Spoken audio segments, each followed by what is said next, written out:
c'est la superficie de ces pays qui s'appelle la République démocratique du Congo. Oui, aujourd'hui, nous allons parler de la situation sécuritaire dans l'Est de la République démocratique du Congo. Auparavant, on a crié tous aux sorciers en indexant tous nos dirigeants, des personnes qui ne savaient pas prendre des décisions.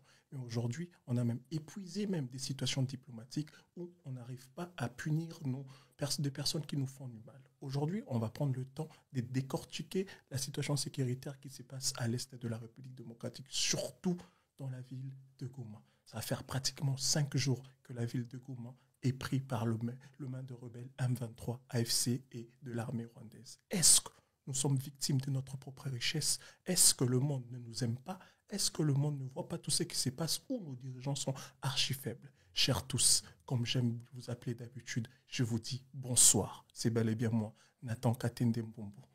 Comme l'a dit mon ami Adex Bopemanga, vous n'êtes pas obligé de m'aimer, mais quand vous me voyez, je donne la gaieté. Je ne suis pas seul, je suis accompagné à ma droite de celui que j'appelle l'homme à la casquette, l'homme de focus sur les réseaux sociaux. Lui s'appelle Grégory Kiteto Kabasso. Comment tu vas, mon frère? Je vais très très bien, Natkat, le prince. Toujours. Compagnon, mon frère, mon ami, tout en un. En tout cas, très heureux de te revoir et de revivre avec toi sur ces très beaux plateaux. Très longtemps. À ma gauche, je ne suis pas seul. Je ne vais pas dire qu'il a régné en Égypte avant plusieurs personnes. Je ne vais pas dire c'est lui la bête noire de beaucoup de personnes. Ouais. Je ne vais pas dire c'est lui qui a promis de choses qu'on va réaliser d'ici peu. Lui s'appelle Mumbaya, le pharaon. Mumbaya, comment tu vas? Je vais bien, merci.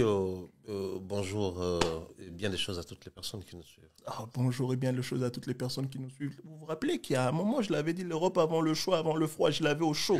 Aujourd'hui, j'ai l'eau au froid. Comment le froid avec l'Europe? On essaie de tenir, c'est pas facile. Il y a la grippe, il y a tout ce qui va avec. Mais sinon, on essaie de tenir. On n'y fait rien. On essaie de tenir. En Europe, il y a une grippe qui sévit depuis un moment. Essayez de prendre soin de vous, prendre soin de personnes qui vous entourent. Et aussi en République démocratique du Congo aussi, la situation, elle est vraiment critique. Prenez soin de vous parce que nous sommes chez Bienvenue chez Dax.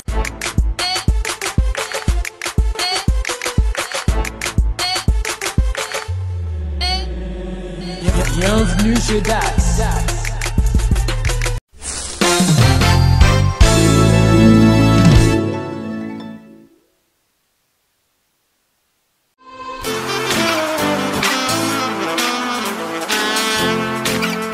Vous êtes en Europe, Asie, Océanie ou en Amérique. Voilà, aujourd'hui, c'est très facile d'envoyer de l'argent en Afrique. Tap Send. Tap Send, les moyens les plus faciles pour faire vos transferts en Afrique. Et surtout, en République démocratique du Congo et la République du Congo. Vous avez déjà ROCP là. C'est-à-dire, de la maman, papa, tambongo, cousin ou neveu, c'est plus facile aujourd'hui. Tap Send. Télécharge l'application et envoie ton argent sans inquiétude. C'est très rapide et fiable. Ceux qui ont Tindi Mbongo, on a Kinshasa, on a Orange Money, na M-Pesa, on a Airtel Money. Ceux qui ont numéro à Brazzaville, on a MTN, on a Airtel Money. Utilisez les codes promo Mumbaya et vous aurez droit à 5 € de bonus. Donc ceux qui ont Tindi Mbongo, frais de transfert, les ATO.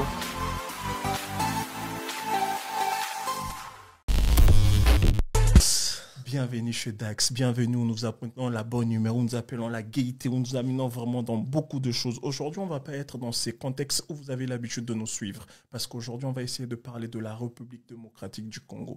2 345 000 km². C'est la superficie de ces grands pays où France Fanon a dit que la gâchette d'Afrique, c'est cassé là. Et aujourd'hui, on va essayer un peu de décortiquer un peu cette situation sécuritaire. On va essayer de voir quelles sont les mesures sécuritaires que le gouvernement doit mettre en place. Quelles sont vraiment l'implication de la jeunesse pour cette guerre. Comment améliorer tout ça et comment voir comment on peut faire. Hormis ça, on va essayer de sortir encore et revenir dans la culture parce que nous sommes habitués. On va essayer de parler de la musique. On va essayer de parler de comment le musicien peut rendre la musique éducative. On va essayer de toucher tous ces points-là. Je vous rappelle que vous n'êtes pas dans un mauvais endroit. Vous êtes au bon endroit parce que je ne suis pas encore seul. Je suis avec celui que j'appelle Grégory Kiteto Kabasso et les pharaons Thierry Mumbaya. Je commence avec vous. Comment vous allez déjà? Mon frère, on va très bien, par la grâce de Dieu. Et on est en bonne santé. Moi, heureusement, la grippe ne m'a pas atteint parce que j'avais prévu ça. J'avais j'avais pris une piqûre de vaccin. Ok. Au mois d'octobre. Il y a des gens qui voient bien le chosier. Ah oui, Ils ne sont pas dans le carré des mauvaises personnes déjà, on ne sait pas. Hein. Et pourtant, tu sais, moi, j'aime pas trop les piqûres, j'aime pas trop les vaccins. J'avais un doute. Je me suis dit, je vais prendre quand même, on verra. J'ai pris, et comme par hasard, depuis que je suis en France, c'est la première fois en hiver où j'ai pas de grippe. Tout à fait. C'est la première fois en hiver qu'il n'a pas de grippe. Mombaya, comment tu vas? Ouais, ça va, on est là, on essaye de bouger, ça et là. Vous savez, quand on est de ces côtés, c'est pas seulement la France de temps en temps, il faut essayer de voir la Belgique, Suisse et surtout que vous vous promenez un peu beaucoup. Hein. Après moi, de base, j'ai eu une âme de touriste. J'aime bien visiter, j'aime bien découvrir les coins et les recoins.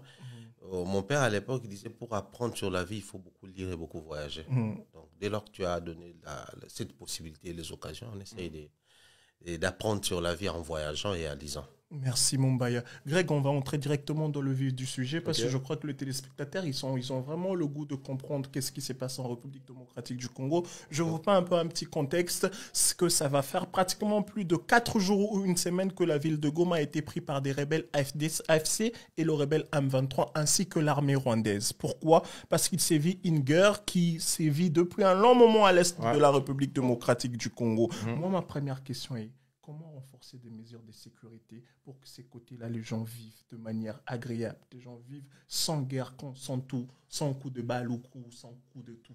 En tout cas, c'est facile pour nous qui sommes à l'extérieur du pays ou qui ne sommes pas dans la ville de Goma de dire que on doit rétablir la paix, de dire que les gens sont en train de mourir, d'indexer les coupables ou bien d'accuser les gens qui sont sur place en train de maltraiter et tuer les gens. Mais eux-mêmes, les Gomatraciens qui vivent là-bas, des fois, ça nous porte confusion. Par exemple, moi, j'ai suivi une vidéo aujourd'hui ou hier où il y a le rebelle en chef, M. Corneille Nangaa, qui se promène dans la ville et tous les Gomatraciens applaudissent. Parce que pour eux, le fait qu'il y ait au moins une autorité maintenant dans la ville empêche la mort des citoyens. Est-ce que c'est l'effet d'avoir une autorité ou bien c'est l'effet d'avoir la paix? Parce que si on dit autorité, on ne va pas dire que la ville vivait sans autorité depuis un moment. Mais la ville vivait avec autorité du pays, du gouvernement central, qui est le Congo. Mais quand il y avait la confrontation entre les deux partis, donc les rebelles et les FRDC, quand il y a la guerre, il n'y a pas seulement les militaires qui meurent. Il y a des civils qui mouraient, qui prenaient des balles perdues ou bien qui étaient obligés de se déplacer avec toutes ces conditions-là. Ce n'est pas facile. Mais que ce soit entre les mains des FRDC ou bien entre les mains des rebelles, au moins, il y a une autorité. Et quand il y a une autorité, c'est-à-dire qu'il n'y aura pas de tuerie, il n'y a pas de guerre. Tant qu'il y a une personne qui est en tête de la ville, ça empêche que les gens puissent mourir bêtement, des innocents puissent prendre des balles et des enfants puissent être tués. Donc, moi, je comprends que c'est vraiment la présence d'une autorité, tout ce que tu as dit. Mais tu sais que sur les réseaux, il y a des gens qui en veulent un peu à la population gomatracienne. Moi, je ne comprends pas pourquoi les gens en veulent. Ils en veulent parce qu'ils disent que comment ils peuvent se mettre à applaudir le bourreau qui le fait mal. Parce que je t'ai dit, on s'est dit, Christian Lusake l'a dit dans Top Congo FM, c'est que apparemment c'était l'abattoir humain. Bien sûr. Apparemment la ville de Goma était vraiment l'abattoir humain. Donc ça veut dire que comment vous pouvez applaudir de personnes pareilles? Tu veux qu'ils fassent quoi? C'est quoi en fait? Tu veux qu'ils fassent quoi? Parce qu'eux, ils n'ont pas d'armes. C'est des civils. Oui. On parle des civils qui sont peut-être enfants, qui sont peut-être des gens qui ont des parents qui sont âgés et tout. Tu veux qu'ils fassent quoi face aux gens qui sont en train de les tuer? Les persécuteurs surtout. Tu veux qu'ils fassent quoi? Tout à fait. Ils n'ont pas d'armes, ils n'ont pas de soutien, ils n'ont rien. La seule chose qu'ils peuvent faire, c'est peut-être prendre des armes blanches et aller combattre des gens qui ont des armes super lourdes. Tu veux qu'ils fassent quoi? Ils sont pris entre le marteau et l'enclume. Ils sont vraiment à la merci des rebelles. Donc pour eux, au moins tant qu'il y a une autorité, qu'elle soit l'autorité des FRDC ou bien des rebelles, au moins il y a la paix. Au moins il y a la paix. Mombaya Thierry. Moi, je pense qu'au-delà du fait même qu'il y a maintenant une autorité installée, moi, j'aimerais poser la question à toutes les personnes qui sont quinois. Parce que généralement, c'est les quinois qui essayent de réagir, qui sont choqués par rapport à la réaction, les comportements de nos frères gomatraciens. Qui n'a pas applaudi au musée? Tout à fait. Quand il est arrivé à Kinshasa, qui n'a pas applaudi? Les quinois applaudissaient musée. Moi, j'ai l'impression qu'on refuse l'entrée de rebelles. Parce que le rebelle, il ne vient pas seul. Il vient avec l'appui d'un État. Et cet État qui est l'État rwandais qui nous fait de problèmes depuis, on les applaudit. Moi, quand on les fait entrer dans le pays, j'ai l'impression qu'on applaudit encore notre mal à nous-mêmes. Moi, par contre, ce que je reproche à nos frères gomatraciens, c'est plutôt, ils ont souvent du mal à communiquer. Ok. C'est vraiment l'impression que on est comme dans deux mondes différents. Est-ce que c'est pas la barrière de la langue? Peut-être ils communiquent. Loin de la langue, loin de tout ce qu'il y a comme réalité là-bas, déjà entre nous soit dit, même en termes des artistes musiciens, je suis désolé, les Kinois seront un peu déçus de moi, mais les artistes qui nous viennent de ces coins-là, ils parlent mieux français que ceux de Kinshasa. Ils parlent mieux anglais même que ceux de Kinshasa. Donc, il n'y a pas ce problème de langue. Ouais. Mais le vrai problème se pose au niveau où ils ont vécu dans la, je ne sais pas moi si on doit dire psychose ou ils ont vécu tellement des réalités là-bas qu'ils ont des fois du mal à exprimer, à communiquer. Nos frères de l'Est, très particulièrement, ou précisément ceux de Goma, dénonçaient et reprochaient aux Kinois comme quoi. Kinois, vous vivez là-bas, vous dansez. Cependant, il y a une partie du pays qui est attaquée à temps plein. Vous ne dénoncez pas et tout. Alors, les Kinois s'élèvent. Ils organisent des manifestations, des pillages, si vous voulez. Et en retour, ils voient les Gomatraciens applaudir les bourreaux. Est-ce que ce n'est pas pour les Kinois, on n'arrive pas à comprendre, mais comment ils peuvent applaudir la même personne que nous dénonçons ici? C'est à cause de cette personne-là que nous avons calciné l'ambassade de la France, la Belgique, les États-Unis, les Rwanda, l'Ouganda, le Congo, Brazzaville et autres. Donc les Kinois n'arrivent pas à comprendre réellement ce qui se passe. Mais moi, je vais essayer d'établir. C'est d'abord ce qu'on appelle le syndrome de Stockholm. À un moment donné, on est censé accepter les bourreaux pour être en paix. Mais attends, on va arriver. Moi, j'aimerais vraiment qu'on arrive. Tu dis que cette population, à un moment, tu lui reproches quelque chose. N'oublions pas que cette population, elle est persécutée depuis un long moment. Si. Est-ce qu'on doit dire aujourd'hui que ces problèmes n'est pas devenu psychologique pour ces peuples? Peut-être oui, peut-être non. Pourquoi? Parce qu'on a tous eu la chance de suivre un artiste qui nous vient de là-bas, qui nous vient de ces coins. Il s'appelle Inosbi. Essayez de suivre de manière très pédagogique les sorties médiatiques de Inosbi toutes les fois où il parle de cette situation. Vous allez comprendre qu'il touche un niveau là que les Kinois n'arrivent pas à comprendre, que les Congolais qui nous viennent d'autres coins n'arrivent pas à cerner au fait. Il explique qu'il y a une vie là-bas. Les gens se réveillent les matins à Goma pour aller travailler par exemple de l'autre côté à Gisenyi. Les gens quittent de l'autre côté pour venir travailler à Goma. Et les soirs, chacun regarde son foyer, sa famille et tout. Ces peuples-là veulent quoi réellement? La paix. Que cette paix vienne de la FRDC, du gouvernement national ou des M23, tout ce qui importe le plus pour eux, c'est la paix. Voilà pourquoi Greg a dit, il y a une autorité qui est installée là-bas. Est-ce que les peuples qui habitent ces coins-là demandent au gouvernement la paix? Ou demandent aux Rwandais la paix? Ils demandent la paix. Ils doivent vivre, ils doivent travailler. Les gens de ces coins-là, ils sont plus dans les achats et ventes des bœufs et autres. C'est leur vie là-bas. Quand les rebelles commencent à tirer, ça tue et les humains et leurs activités. C'est grave parce qu'on dit qu'il y a une dame qui a perdu un conteneur de 40 pieds. 40 pieds. Imagine ça. Un conteneur de 40 pieds. Maintenant, on a parlé de cette population gomatracienne. On a parlé de ce qu'ils nous présentent. Maintenant, nous, qu'est-ce qu'on peut proposer? Parce que j'ai l'impression que sur les réseaux, on attaque trop notre gouvernement. Tandis que nous-mêmes, on est aussi un peu comme des députés de la rue. C'est-à-dire qu'on observe et on peut donner des propositions. Quand bien même qu'ils ne vont pas tous nous écouter ou prendre toutes nos propositions. Vous, qu'est-ce que vous proposez pour une paix durable dans la zone de la République démocratique du Congo? Parce que je vous rappelle, on a essayé de négocier. Ça fait 30 ans qu'on négocie. Et aujourd'hui, on a tous vu que le monde est contre nous. Parce qu'aucun organisme ou quoi, je ne sais pas comment dire, a fait des sanctions au Rwanda. Parce que les Nations Unies, avec ces rapports, dit que le Rwanda est impliqué. Personne n'a fait de quoi au Rwanda. Vous voyez?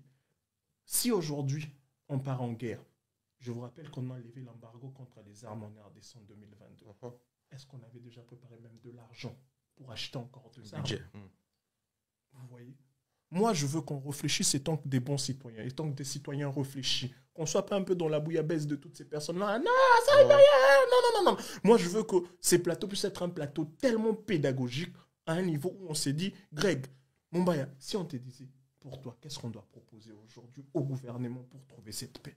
Déjà, le gouvernement doit comprendre une chose. J'ai aimé l'annonce. Tu as dit qu'on est délaissé par le monde. On a compris que le Congo n'est pas aimé. Après, je ne sais pas si c'est à cause de la richesse ou c'est à cause de l'homme congolais. Parce que ça aussi, c'est une autre dimension.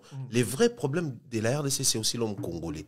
Parce qu'actuellement, on dit aux Kinois, par exemple, arrêtez de faire ce genre de manifestations parce que vous retardez aussi l'évolution de la RDC. Ouais, quand vous pillez, quand vous organisez des descentes dans des supermarchés autres, mais c'est vos frères congolais qui travaillent là-bas. Mais les Congolais, les Kinois ne vont pas comprendre. Ils continuent de piller, de saccager ça et là.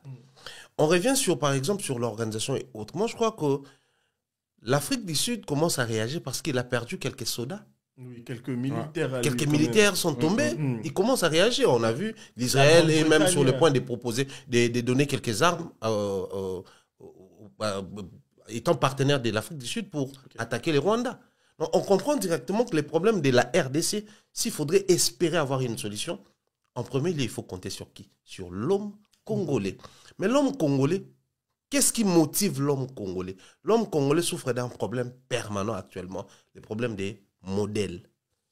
C'est qui le modèle d'un militaire congolais qui va pousser à l'homme congolais de la rue, à ses citoyens congolais, d'apprendre la décision de s'engager dans l'armée? Ouais. À l'époque, nous avons vécu avec des noms comme le général Maël. C'est-à-dire, quand tu t'engages dans l'armée, tu as un modèle dans la tête. Mais actuellement, en RDC, c'est qui le modèle d'un militaire congolais qui te pousse à descendre et défendre ton pays? J'aimerais dire Mamadou Ndala, mais je ne sais pas si... Mais quelle est la place que nous avons accordée à ces noms de Mamadou Ndala dans la société congolaise? Je ne sais pas s'il va faire l'unanimité. Parce qu'à l'époque, on te raconte l'histoire du général Bolozi. Bunza Mabé, général Likoulia, général Bumba Mouasso. C'est des gens qui ont gagné des batailles et des guerres. On te parle des lieutenants, je ne sais pas, c'était le Fungo là. L'histoire te dira que non, les gars, il était dans la guerre mondiale, il a taillé, mais tu n'as pas l'idée. C'est-à-dire la manière dont la RDC célèbre ces militaires, tu as l'impression de te dire non, moi aussi je peux m'engager dans l'armée et défendre mon pays. Aujourd'hui, les jeunes Congolais n'ont pas des modèles comme ça. C'est bien bon d'appeler les jeunes à l'enrôlement massif pour défendre les pays. Mais qu'est-ce que les Congos prévoient pour orienter ces jeunes-là? Ici, je ne parle même pas en termes d'argent et autres, mais plutôt créer des modèles, des types. C'est qui l'homme politique congolais actuellement qui va te pousser à être un politicien réglo? On a ces soucis-là. Dès lors que tu arrives... Personne. Je reviens. Il y a deux modèles. Il y a deux personnes qu'on peut citer. Mais quelle est la place que les Congos, étant pays, accordent à ces gens-là? Parce qu'aujourd'hui, nous avons un ministère, par exemple, des jeunesse et mobilisation, tout ça là. Mais quelle est l'action que les ministères ont organisée pour booster les jeunes? On se pose des questions. Moi, je crois qu'il faudrait investir beaucoup plus dans l'homme congolais et les Congos aura sa paix. Donc aujourd'hui, la solution pour toi, que je proposerais au gouvernement, c'est investir dans l'homme congolais et chercher un homme congolais, un modèle. Parce qu'il faudrait même parler de l'infiltration. Qui infiltre l'armée congolaise? C'est les Congolais. On va parler de la maison militaire. Qui infiltre la maison militaire du chef de l'État? C'est les Congolais. Tout à fait. Greg, je reviens chez toi. C'est comme j'ai dit tantôt, j'ai besoin d'un plateau un peu pédagogique. Qu'est-ce que tu proposes au gouvernement aujourd'hui pour que la paix règne? Je te rappelle aussi qu'on est allé en négociation. Il y a la brave ministre des Affaires étrangères, moi je l'appelle brave parce qu'elle a tenu un discours hors pair, tu vois. Et d'ailleurs, elle n'a même parlé en anglais même. Tu vois, elle parle très bien cette dame. Elle a très bien expliqué les choses en disant même que si vous ne prenez pas de décisions ici, si vous ne prenez pas de décisions, la rue va s'occuper. Tu vois, on en parle, on rigole aujourd'hui, on parle que de Goma, parce que moi je crois qu'un jour on va se réveiller, ça peut être une guerre civile. Tu vois, qu'est-ce que toi tu peux proposer au gouvernement étant que solution? Je veux partir d'un exemple, en tout cas très personnel. Récemment, là, il y a 1 an, j'ai perdu mon oncle qui était dans l'armée. Il était militaire. Il travaillait à l'inspection générale de l'armée. Donc, eux, ils étaient envoyés dans des coins stratégiques du pays pour aller enrôler ou bien faire le compte des soldats qui sont engagés récemment dans l'armée et tout. Pendant sa mission, il a réussi à enrôler un bon nombre de gens, mais il a remarqué que parmi les gens qu'il avait enrôlés, il y avait des Rwandais dedans. Donc des traîtres. Il y avait des Rwandais dedans. Il est revenu à Kinshasa, il a remis son rapport à son responsable. Son responsable l'a dit, rapport Oyo est bimaté. Ce rapport-là ne sort pas. Le vieux, il était réglo. Il n'a pas compris, il n'a pas accepté ça. Il a dit, malgré tout ça, je vais quand même aller voir le chef de mon chef pour lui en parler. Il est parti voir le chef de son chef. Il a fini à la DEMIAP. piqué et tout. Je parle d'un cas vraiment qui s'est passé il y a 1 an. Nathan, tu es au courant? Il y a moins d'1 an. Moins d'1 an. Vraiment comme ça. On a vu notre oncle mourir parce qu'il voulait être réglo. Parce qu'il a dénoncé. C'est un pays où, quand tu marches dans la régularité, on dirait automatiquement tu es mis de côté. C'est ce que je t'ai dit la fois dernière. J'ai l'impression que les anti-valeurs prennent vraiment de la place sur le valeur. J'ai l'impression que le monde, on va en envers. Moi, je ne sais pas si on va nous tous de la même manière. Nathan, j'ai l'impression qu'on va en envers. Le Congo, moi je dis toujours aux gens que le Congo n'est pas un pays riche. Le Congo a des richesses. Le Congo, ce n'est pas un pays riche.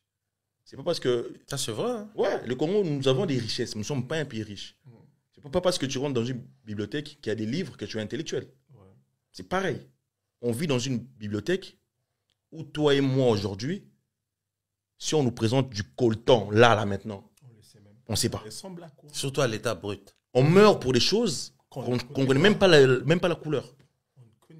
Et toutes ces choses-là qui sont à l'est du pays, c'est parce que c'est à cause de ça que c'est quoi là qui bouge trop. Toutes ces choses-là qui sont là-bas ne viennent même pas à Kin. Quand ils sont exportés, il n'y a même pas à Kin.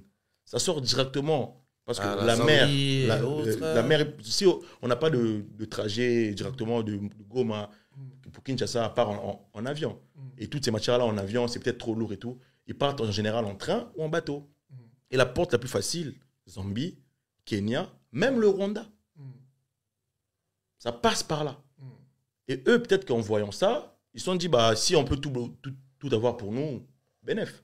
Et toi, la solution que tu vas te demander... En tout cas, actuellement, parce que dès le début de la semaine, il y a eu 2 vérités. Nous qui sommes à l'extérieur du pays, on avait compris que la ville était partie. La ville de Goma était sous l'emprise des rebelles. Mais les gens qui vivent à Kinshasa, au Congo, étaient encore persuadés que Goma était sur les mains de nos FRDC. Jusqu'au discours de Christian Lusaka. Voilà. Moi, je pense que, vu l'évolution de la guerre, nous vivons la même situation qu'on a vécue en 97. J'étais plus jeune, le vieux était peut-être assez grand à ce moment-là, il sait. L'avancement des troupes rebelles, on n'avait pas ça en direct.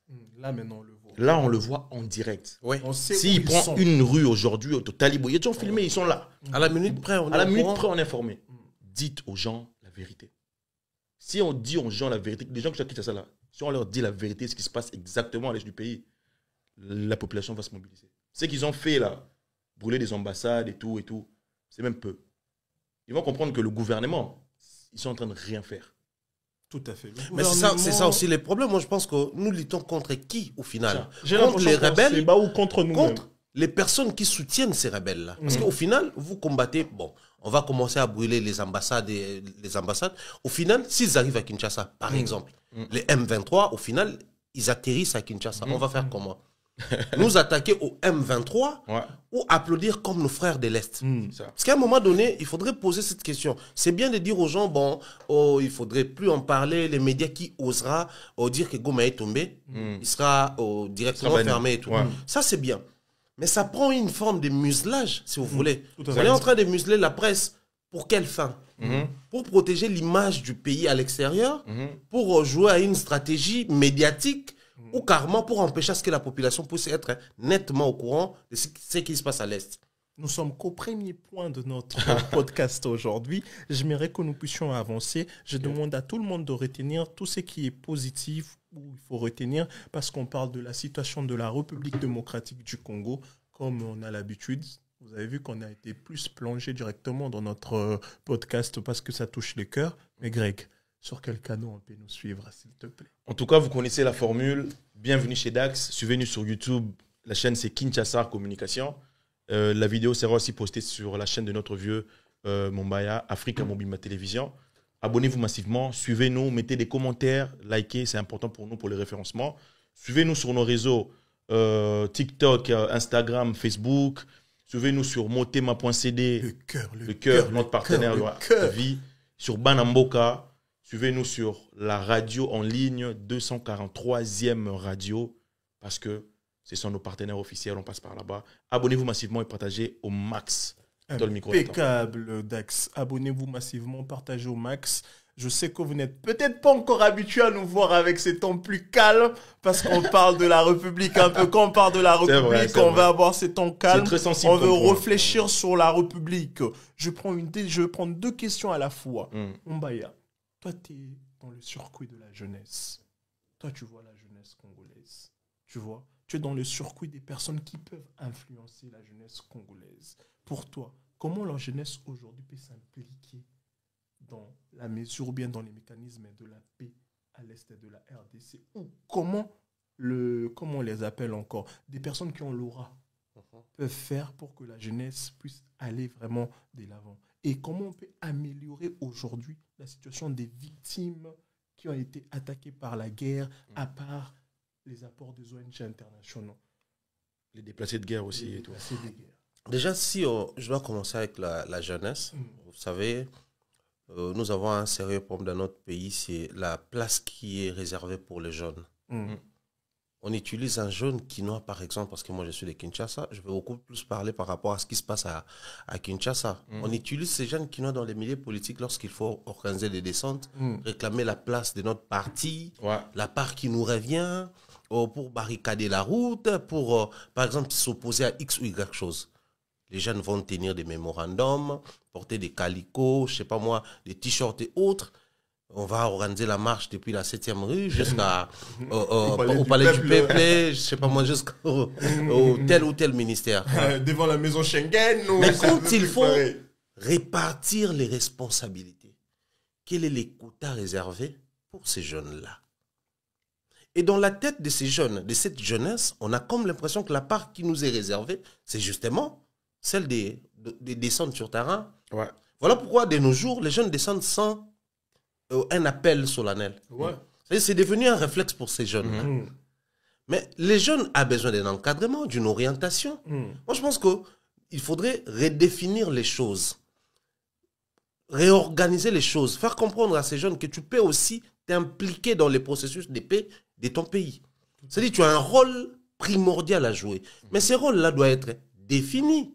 Donc, indirectement, pour toi, quand on parle dans des dialogues, quand on parle dans des assises, quand on parle dans des ateliers, il faut laisser une place pour la jeunesse. Pour la jeunesse, justement, parce qu'après, l'histoire nous rappelle qu'à l'époque des tables rondes, les jeunes prenaient part. Les jeunes prenaient part là où les grandes décisions se prenaient.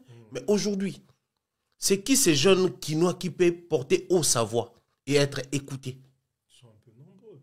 C'est qui ces jeunes? On se pose la question. Jeunes ministres tels que Moutamba, ça, il n'a pas 40. Tu as dit jeunes, même ministres. Et pourtant, il faudrait à tout prix attendre que les go viennent de la part de ces jeunes ministres, rien ne va se faire. Parce que les jeunes qui vivent chaque jour à Kinshasa, ils ont une autre compréhension de la vie. Et ces jeunes ministres comprennent aussi la vie différemment. Moi, je pense qu'à un moment donné, il faudrait démystifier ces comportements, briser cette barrière-là. Faire comprendre à un jeune quinois que tu n'as pas besoin d'être ministre pour faire quelque chose. Tu ne dois pas devenir bourgmestre de ta commune pour apporter quelque chose. C'est-à-dire ces jeunes qui se lèvent un matin et disent que non, je suis censé descendre dans la rue. Tu as compris, tu ne dois pas devenir bourgmestre. Tu connais le vice-bourgmestre de l'UNET. Tu as compris. Voilà. C'est-à-dire aujourd'hui, sa voix est écoutée par exemple parce qu'il est devenu bourgmestre. Mais je crois que les jeunes doivent déjà s'impliquer sans attendre en retour un poste, par exemple, ou une responsabilité, je ne sais pas moi, au ministériel, dans une société publique ou quoi que ce soit. Mais aussi, au-delà de tout ce que nous sommes en train de raconter, quelle est la manière dont les pays, d'abord, ici je ne vais pas parler des organismes et autres, les pays, la RDC, gèrent les déplacés de guerre. Les déplacés de guerre, au-delà du fait qu'ils ont besoin de manger, boire, vivre quelque part, sous un toit quelque part, mais ils ont aussi besoin d'avoir une tête tranquille. Ils doivent être rassurés à un certain niveau. Parce qu'observer sur le terrain, beaucoup de déplacés de guerre, au final, deviennent des rebelles. Ça, c'est ce que les gens ne disent pas. Beaucoup de déplacés de guerre deviennent des rebelles. Mais pourquoi? Parce qu'ils vivent où après s'être déplacés. Je me déplace, je quitte par exemple Boutembo vers, je sais pas moi, au Béni. Mais c'est quoi ma vie à Béni? Je suis dans la rue parce que je n'ai pas de famille, pas d'amis. C'est une nouvelle ville pour moi. Tout est nouveau pour moi. Je ne sais pas par quel point commencer. Je ne sais pas où me rendre. Au final, si les rebelles arrivent et me proposent des choses, je vais rejoindre les groupes rebelles. Donc je pense qu'aujourd'hui, si toutes ces personnes qui commencent à venir terroriser nos villes utilisent la jeunesse, c'est aussi possible que les gouvernements congolais puissent utiliser la même jeunesse pour orienter la paix vers notre pays. C'est possible. On n'a pas à attendre seulement l'UNPF, je ne sais pas comment on appelle ça, ou d'autres structures qui viennent pour encadrer et orienter. Parce qu'au final, ces jeunes qui s'est déplacé va dire quoi? Bon, je vais m'enrôler, m'enregistrer, et par la suite, ils vont m'orienter vers les Kenya, ensuite Australie. Dans sa tête, il y a une autre histoire. Et de nos jours, moi, je profiterai pour dénoncer toutes ces personnes qui s'enregistrent comme déplacés de guerre, qui ont des visas au final et rejoignent l'Europe. Est-ce qu'ils sont réellement déplacés de guerre? Ça, c'est une question purement administrative. Est-ce qu'ils sont réellement déplacés de guerre? C'est qui cette personne qui dresse la liste? Est-ce que sur sa liste, il y a vraiment des déplacés de guerre où on va retrouver les noms de son cousin qui ne connaît même pas la définition de la guerre? C'est très compliqué. Et pour toi, les ONG, tu penses que le gouvernement doit venir en aide aux ONG ou bien c'est les ONG qui doivent venir en aide au gouvernement? En vrai de vrai, selon la loi, c'est les ONG qui sont censés venir en aide au gouvernement. Mais le gouvernement est censé accompagner, subventionner quelques activités, ou mettre les frais pour ça, parce qu'il y a un ministère des Affaires sociales qui s'occupe de ces ONG-là. Après, sur terrain, on a un sérieux problème. Par exemple, ça tire à balles réelles à Goma. Les ONG vont venir pour nous dire que non, Goma est tombé. Le gouvernement dit Goma n'est pas tombé. Il y a déjà un conflit d'intérêts. De vérité surtout. Les ONG vont venir pour nous dire qu'il y a eu 5000 morts, par exemple, et 2000 morts et 5000 blessés. Le gouvernement arrive et dit non, c'est 100 quelque chose seulement et tout. Donc ces conflits-là, c'est déjà difficile de travailler là où il y a les conflits. Moi, je pense qu'à un moment donné, il faudrait que les gouvernements et les ONG puissent revenir sur la table des négociations et se poser des bonnes questions. Moi, ONG, je défends quoi? Moi, les gouvernements, je défends quoi? Si et seulement si ces gens-là défendent la RDC, il est grand temps pour nous de mettre de côté nos intérêts personnels. Les conflits-là, mettre de côté et vraiment, réellement, de manière très sérieuse, défendre les pays. Et c'est possible, croyez-moi. C'est très possible que ces personnes-là se mettent en table avec le gouvernement pour essayer de redéfinir encore comment ils peuvent venir en aide aux déplacés des guerres. Greg, l'implication de la jeunesse pour mettre fin ou bien pour arriver à avoir une procédure de la paix. Je pense que, étant que Quinois, à un moment, nous oublions que ces pays-là nous appartiennent. Je pense que Congolais, à un moment, ils pensent que le pays appartient au gouvernement. Tout à fait. Ça, c'est très vrai. Ouais. On oublie que ce pays-là nous appartient à nous tous. Nous laissons toutes les tâches, toutes les structures ou bien toutes les réglementations qu'au gouvernement. Si ça ne marche pas, on dit c'est le gouvernement qui n'a pas fait. On n'a pas d'emploi, c'est le gouvernement qui ne crée pas d'emploi. Et à c'est le gouvernement. Et pourtant, nous sommes tous participatifs. On doit tous jouer un rôle dans ces pays. C'est pour ça que nous avons des droits et des obligations. On peut bien t'arrêter aujourd'hui, oh, c'est mon droit, mais tu as aussi des obligations envers l'État que nous, en général, les Quinois, nous ne respectons pas et nous n'accomplissons pas. Cette guerre-là, aujourd'hui, nous nous retrouvons dans une situation où le pays n'a jamais été prêt. On dirait cette guerre, c'est une guerre surprise. Pourtant, ça fait 30 ans que ça dure. On se retrouve dans un point où c'est comme si on n'a jamais été prêt. On dirait qu'on ne savait pas qu'il y avait des rebelles qui vivaient dans les montagnes là-bas à Goma. On dirait qu'on ne savait pas qu'il y avait qui avait rejoint ces gens-là. On dirait qu'on ne savait pas. Et pourtant, il y a Massissi, il y a Minembo, il y a toutes ces villes-là qui et pourtant, on le savait. On aurait dû se préparer parce qu'à un moment ou un autre, ça allait arriver. C'est ce qui s'est passé là il y a une semaine. Ça aurait dû arriver, mais peut-être qu'il y a un mois ou 2 mois, peut-être dans les 2 mois qui viennent. Et surtout qu'on a eu de menaces du tweet du général d'armée, le fils à Museveni, quand même. Il a précisé même avec de dates dans les millimètres près. Imagine. Oui. On aurait dû anticiper. Créer une cellule dormante tête de crise. On le crée en attendant, on ne sait jamais. On crée des solutions au cas où il y a des nouveaux déplacés. Parce qu'il y a toujours aujourd'hui, il y a toujours des déplacés. Depuis 2012, tu sais, les gens qui sont déplacés depuis 2012, ils sont encore en train de bouger encore aujourd'hui. Ils ne savent même pas où le mettre. Oui, il y a des gens qui ont perdu de gens dans les on déplacements. aurait dû anticiper tout ça et dire que le jour où ça viendra, on sera prêt. Même si embargo militaire, on ne peut pas acheter des armes et tout, machin, oui, mais la société. C'est pour ça que notre pays a un sérieux retard. Nous qui vivons en Europe, nous connaissons la réalité qui est ici. quand on voit maintenant le reflet de ce qu'on a laissé au Congo, on se dit, c'est un vrai bourbier. On a l'impression qu'on nous dirige sans prévoir de choses. L'État n'anticipe rien. Alors que gouverner, c'est prévoir. C'est ça. Gouverner, c'est prévoir.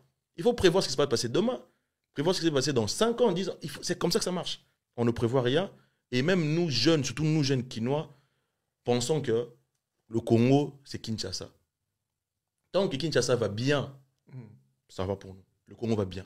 Nous, Quinois, en tout cas, je suis né à Kin, je sais comment nous réfléchissons bêtement. On pense que si Kinshasa est bien, le Congo l'est aussi. Or, ce n'est pas ça. Parlons des ONG. Les ONG, déjà, organisations non gouvernementales, ils sont...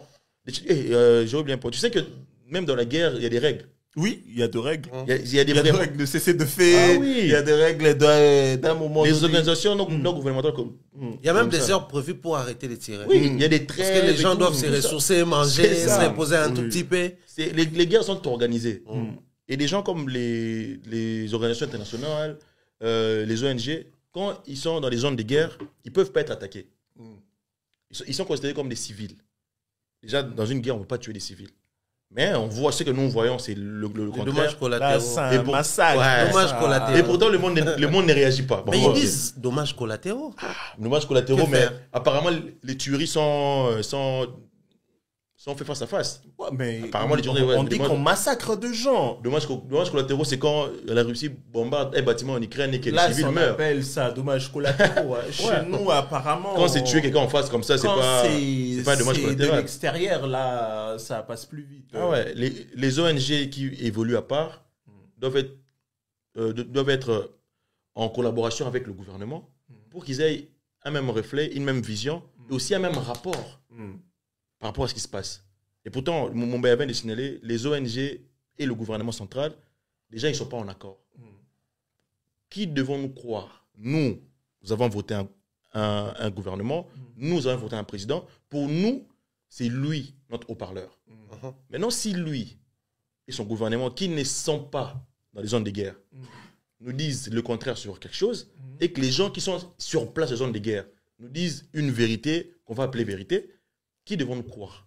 Qui devons-nous croire? Ça crée déjà une polémique et ça nous met en embrouille. Ça nous met dans des embrouilles. Je vous rappelle que nous sommes chez Bienvenue chez Das. Toujours la bonne humeur, toujours la gaieté ici. On parle de la situation sécuritaire en République démocratique du Congo. Pour ceux qui ne connaissent pas la République démocratique du Congo, c'est les pays de Fali Ipupa, c'est les pays de Ferregola, c'est les pays de toutes ces personnes dont vous connaissez.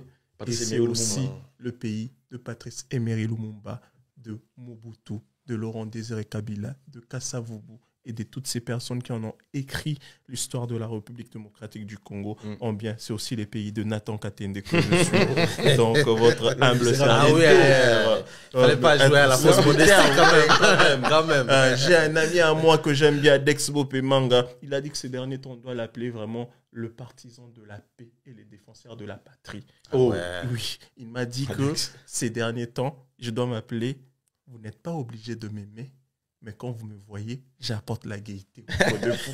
Ça, il faut le reconnaître. Donc, on va un peu essayer de souffler et revenir encore sur notre sujet. On va partir calmement pour clore le sujet des Goma et puis on va revenir sur la culture, l'apport de la culture encore à la guerre, c'est là. Mumbaya, on a épuisé la diplomatie. Vous voyez, aujourd'hui, qu'on se les dise, qu'on ne se voile plus de façon, on sait qu'on est faible. On a épuisé la diplomatie. Qu'est-ce qu'on n'a pas dit au Conseil des Nations Unies? Quelle réunion ils n'ont pas organisée d'urgence, mais zéro sanction? On a le rapport mapping. On a le rapport des Nations Unies. On a du rapport de Women Watch, quelque chose comme ça. De la SADC. On a le rapport de la SADC qui dit que le peuple, l'armée rwandaise est sur le sol congolais. Mais jusqu'à aujourd'hui, le Rwanda, zéro sanction. Je te cite de sanctions parce que tu en as parlé de l'Afrique du Sud. Je te cite, il y a le Burundi qui a arrêté toutes ces trucs avec le Rwanda. Il y a l'Angola, il y a la Grande-Bretagne qui a réduit l'aide qu'il devrait donner au Rwanda. Ouais. Mais est-ce que c'est suffisant? Vous pensez que nous, dans ces stades d'aujourd'hui, on doit encore privilégier encore le dialogue ou la diplomatie, ou bien on doit aussi être barbare comme les autres? Moi, je pense que tout doit être défini. Qu'est-ce que nous voulons? En vrai des vrais. Les Rwandais veulent massacrer les Congolais. Donc, ils utilisent les moyens des bords pour massacrer les Congolais. Mais Mobutu a dit s'il fallait pacter même avec les diables. Les diables, ouais. Il allait les faire. Mais c'était pourquoi? Parce qu'il avait un besoin devant lui. C'était quoi les besoins? Sécuriser les Zaïres à l'époque. Aujourd'hui, la vraie question qui doit être posée, c'est quels sont les besoins de la RDC? C'est d'être en paix. Mais à un moment donné, on dit qui veut la paix prépare la guerre. Mais nous, maintenant, nous avons déjà la guerre. Est-ce qu'on est censé préparer la guerre ou s'il faudrait même coaliser avec des gens, les faire? Parce que, bon, les Rwandais s'est vu réduire les frais des soutiens et autres de la part de l'Angleterre, par exemple. Ils ont des armes. Simplement parce qu'ils sont soutenus. Il y a des gens derrière les Rwandais, les puissances qui sont derrière. Ouais. On parle de la France parce que, bon, c'est pas en vain que, ou par hasard que les Quinois ont ciblé certaines ambassades. Entre autres, la France, les États-Unis. Ils sont derrière la France, les Rwandais. Aujourd'hui, ça parle de l'Israël qui veut soutenir l'Afrique du Sud pour attaquer les Rwandais. Attends, tu sais, cette information-là, c'est un peu mitigé. Tu sais, moi, j'ai appris que c'est l'Israël qui veut donner des armes au Rwanda. Au Rwanda, plutôt pour attaquer l'Afrique du Sud. Parce qu'en vrai, pour eux, c'est l'Afrique du Sud. Mais toutes ces puissances qui sont derrière les Rwandais, ils viennent pourquoi? Parce qu'ils ont un intérêt. Un intérêt, bien entendu. À un moment donné, il faudrait qu'on le dise ici. Il n'y a pas de pays frères. Il n'y a que des pays partenaires. C'est ça. Ça parle que intérêt. C'est pas qu'on est frères, on est... Non, mais entre nous, soit dit. Les Rwandais et l'Israël, il y a quelle fraternité là-dedans? Il n'y a que les... Il y a que l'intérêt. Il y a une partie chrétienne au Rwanda. Non, mais attendez, les Israélites Ils ne sont même pas chrétiens. Ils ne sont même pas chrétiens, les Israélites. L'Israël n'est pas chrétien. Mais c'est à travers eux, on a eu la descendance quand même.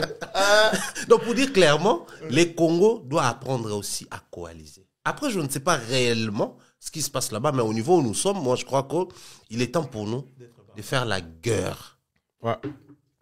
Il faut tuer les soldats rwandais et les Rwandais. Il faut tuer le soldat rwandais et les Rwandais. Et le Rwandais. Parce que les soldats rwandais tuent les soldats congolais et les Congolais. Ouais.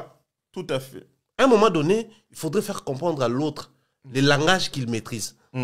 Si la barbarie, c'est le meilleur langage utilisé chez les Rwandais, à un moment donné, il faudrait que les Congolais deviennent aussi barbares. Ouais.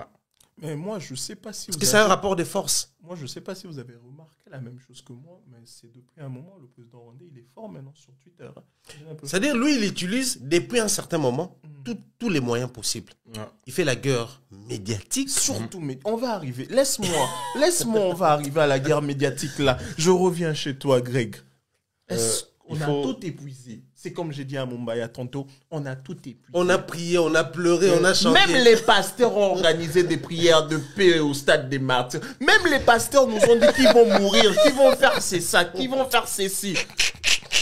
Il y a un ami qui m'a fait rire, il m'a dit Église Kamokoana, et puis je suis président de la République, et puis je suis opposant, et puis je suis rebelle. Même église. Quand église Mokoana, et puis c'est la même église de Valélie qui est aux Ouakarien. La même église a dit Nazwana Noate, Loko Mokote, Yamutuana. La vraie question c'est aussi, aujourd'hui, tout le monde indexait le président. Est-ce qu'il parlait vraiment du président? Moutouana, c'est qui? C'est qui Moutouana? Mais s'il ne parlait pas de Moutouana, pourquoi des gens comme Peter Kazadi ont dû effacer des tweets une journée après? En fait, je reviens sur ça. C'était pour mettre amuser un peu. Vous voyez, la température, elle est, on n'en veut pas de gens. Mais tout ça qu'on veut, c'est que je réponds aux gens. C'est que moi, je veux la paix. Vous voyez, moi, vraiment, personnellement, je veux qu'on récupère Goma, qu'on récupère nos localités, et puis après que tout le monde soit chez lui calme. Vous voyez, c'est tout ce que c'est. Moi, je dis ça à 1001 personnes. J'ai dit à un ami qui est venu m'attaquer tout à l'heure là, parce qu'il y a aussi cette guerre encore. J'allais parler de médiatique où on attaque le Kassaïen, on attaque l'UDPS, on attaque. Moi, je comprends que c'est comme ça dans notre pays. Quand il y a une ethnie qui a le pouvoir, mais j'ai l'impression qu'à un moment donné, on commence à aller un peu loin, en besogne un peu sur le réseau. Ça commence un peu à aller pas mal. J'ai dit à un ami pour garantir notre fraternité et notre amitié, et je te conseillerais qu'on ne parle pas politique. Parce que je refuse de dire quelque chose, on va s'égarer après, ça va nous amener le lendemain, le surlendemain. Ex-ebele, profiter ma fille, on va louper. Nazo et Bisa, on va louper, on va souffrir, ex-ebele, profiter ma fille, on va voilà. Je te dis, mais Bisa, ex-ebele, c'est une vidéo TikTok, on va souffrir, on va louper, je te dis, c'est compliqué. Il m'a commis. Madame, nous a coca. Mais Mais Moulouba, Mais on la vidéo, mieux vaut mon soleil à Soula. Mais Moulouba, mieux vaut mon gars la brutale. Mais Moulouba, oh, mais j'ai dit, ne vous regardez pas, Moulouba, tout ça, souffle. Ma vidéo, mais ça, Moulouba, terminage. Je reviens chez toi, Dax. Attends, c'est le moment de sortir le glaive. La diplomatie prend du temps. Mais des fois, la diplomatie n'est pas la seule solution. Tout à fait. Tu vois, vous avez souligné le point pour Israël. Si Israël soutient le Rwanda, pour moi, ça rime totalement. Parce que c'est ce que le Rwanda nous fait, c'est ce qu'Israël a fait à la Palestine. Avec les histoires des Gaza et autres. C'est ça. Pour eux, tu sais, ils soutiennent le Rwanda, en tout cas, ils se comportent totalement. Mais, le pays, le Congo, c'est un immense pays. C'est 4 fois la France. C'est le 2e pays le plus grand d'Afrique. Presque 10 fois les Rwandais. Jusqu'à 10 fois, c'est même c'est peu, je crois. 10 fois, c'est peu même, parce que le Rwanda, c'est rien. Mais, tu imagines que on est en train de perdre une partie de notre pays parce que nous n'avons pas une assez forte armée pour nous défendre. Une armée, un fil. Et pourtant, si on voit par rapport aux chiffres, par rapport à la population, par rapport au nombre de gens qui habitent au Congo, comparé au Rwanda, normalement, on devait avoir une armée aussi costaud que le Rwanda. Aussi solide, aussi établie. Mais le problème est que même dans nos rangs, dans l'armée, il y a des traîtres. Via le truc sur Mobutu ici. Mobutu avait dit, il y a une vidéo qui surgit maintenant, même s'il faut pacter avec le diable, on le fera. Mais Mobutu, maréchal qu'il était, général des armées qu'il était, est tombé. Il est tombé et pourtant il tenait l'armée. S'il est tombé, c'est parce qu'il y a eu des infiltrés. S'il est tombé, c'est parce qu'il y a eu des gens qui l'ont trahi de l'intérieur. Moi, je pense qu'en ce moment, il y a des gens qui sont dans nos rangs, mais qui sont pour les camps adverses. C'est même pour ça que la rue parle que, les derniers généraux là, qui s'est fait tuer, la rue dit que, apparemment, c'est les Wazalènes qui l'ont tué. Oui, le dernier général gouverneur, apparemment. Parce qu'apparemment, on les dit avec beaucoup de pincettes, on a peur nous ne sommes pas sur place, savoir l'invitation de la CESAC après, là, on les dit avec beaucoup de pincettes, c'est que il semblerait que c'est un Ouazalendo qui l'aurait tué parce qu'ils étaient en train d'avancer vers le montagne de Rubavu et on leur aurait demandé de replier, sachant qu'ils étaient déjà en bonne posture pour avancer. C'est ça. Tu vois? Arriver à un point comme ça où, si c'est vrai en tout cas, c'est une grosse bêtise. C'est que le problème est qu'on sait, on connaît ces gens-là. On sait où ils sont. Et le pire, c'est qu'il y a 1 an ou 2 ans, avant que l'histoire des Monopoles puisse arriver, où le gars là, Willy Ngoma, était à Kinshasa. Ouais, le M23 était à Kinshasa. Papa, les gens qui nous tuent, ils viennent vous voir.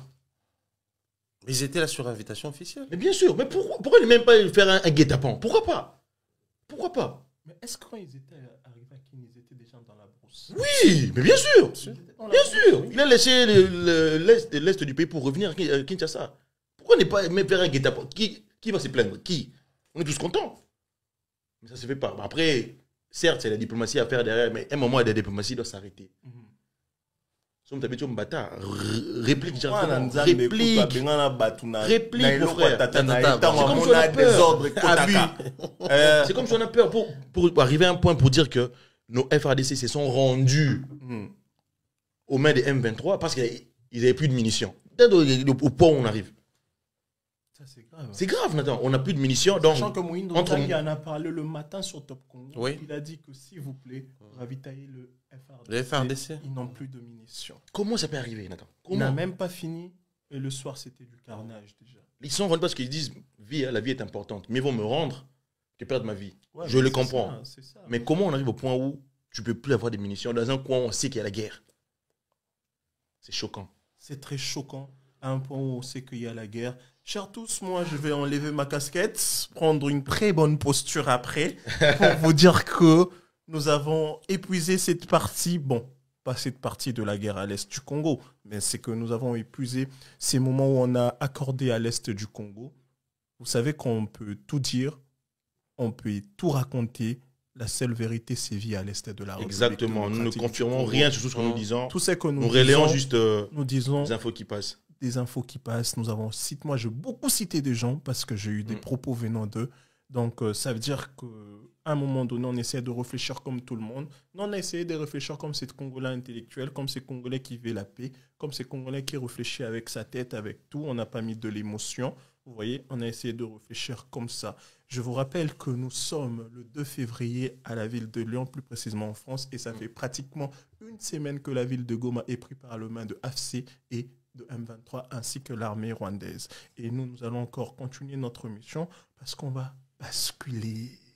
On va changer encore changer un peu le rythme pour vous donner de la bonne humeur. On va revenir sur ce qu'on aime bien.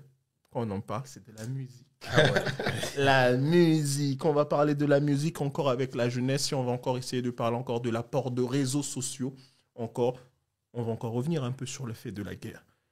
Je commence avec toi, Greg. L'influence de la musique congolaise sur les jeunes. Comment les paroles de chansons aujourd'hui peuvent affecter la jeunesse congolaise? Je te rappelle, le ministre Moutamba dit nakangisi petit wana, votre petit là, il s'appelle comment? Robinho Mundibu. Et puis il dit nakangisi Zigzag. La chanson de Robinho, la chanson de Robinho, je n'ai pas entendu. La chanson de Robinho, moi je n'ai pas entendu. Je ne sais pas c'est quoi, qu'est-ce qu'il a dit. Mais Zigzag, c'est la chanson de la bonne année, c'est la chanson des fêtes. Moi, nous, on a adoré la chanson. On PZT. Tu vois, hein. Mais aujourd'hui, ces propos ou bien ces paroles de cette chanson posent problème en RDC. Moi, je te pose une première question. Est-ce que la commission de censure existe réellement? Ça, c'est un. Deux, pourquoi ces paroles peuvent vraiment affecter la jeunesse? Moi, je pense que au Congo, pour empêcher que ces genres de choses ne reviennent pas, il faut que Missène Touba Komara, le roi MC Bab. Seule solution pour empêcher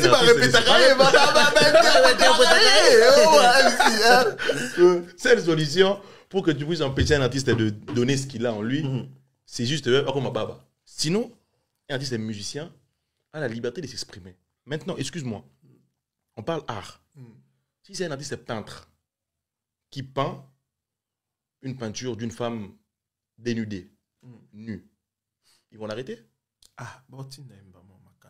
Et pourtant, c'est l'expression de son intérieur qui donne sur une peinture. Tout le monde art. La musique, c'est un art.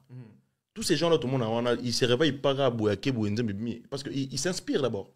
Ils traduisent ce qu'il a en lui pour donner en musique. Faites comme les autres pays. Nathan, la musique qu'on écoute des Américains, là, c'est ce qu'ils disent dans leur musique, là. Tu sais que nous, on dit c'est rien.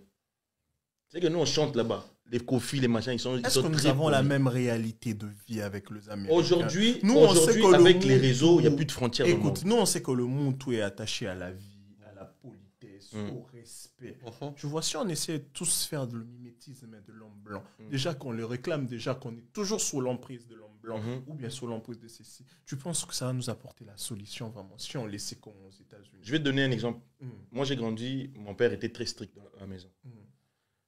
J'ai découvert certaines musiques quand le vieux est mort. C'est-à-dire que chez lui à la maison, il y avait le côté strict. Il y a des chefs habillés, ça vous ne faites pas. Quand je ne suis pas là, vous ne regardez pas la musique, vous ne regardez pas les théâtres, vous ne regardez pas des trucs qui peuvent, en tout cas, vous guider dans une morale assez de la rue ou écouter des trucs qui sont des insanités. Si vous ne voulez pas que vos enfants écoutent ces genres de musique, empêchez-les. Simplement. Parce qu'aujourd'hui, tu vas me dire que la musique qui se joue à la télé ou bien dans des bars, dans des trucs, machin, soit interdite. Mais nos enfants, aujourd'hui, des 11 ans, 12 ans, ils ont des téléphones. Il y a pire que ça sur le téléphone. Mais tu penses que cette musique est éducative? Mais la musique n'est pas faite pour éduquer. La musique n'a pas été créée pour éduquer. La musique, c'est l'art de combiner les sons numériques agréables à l'oreille.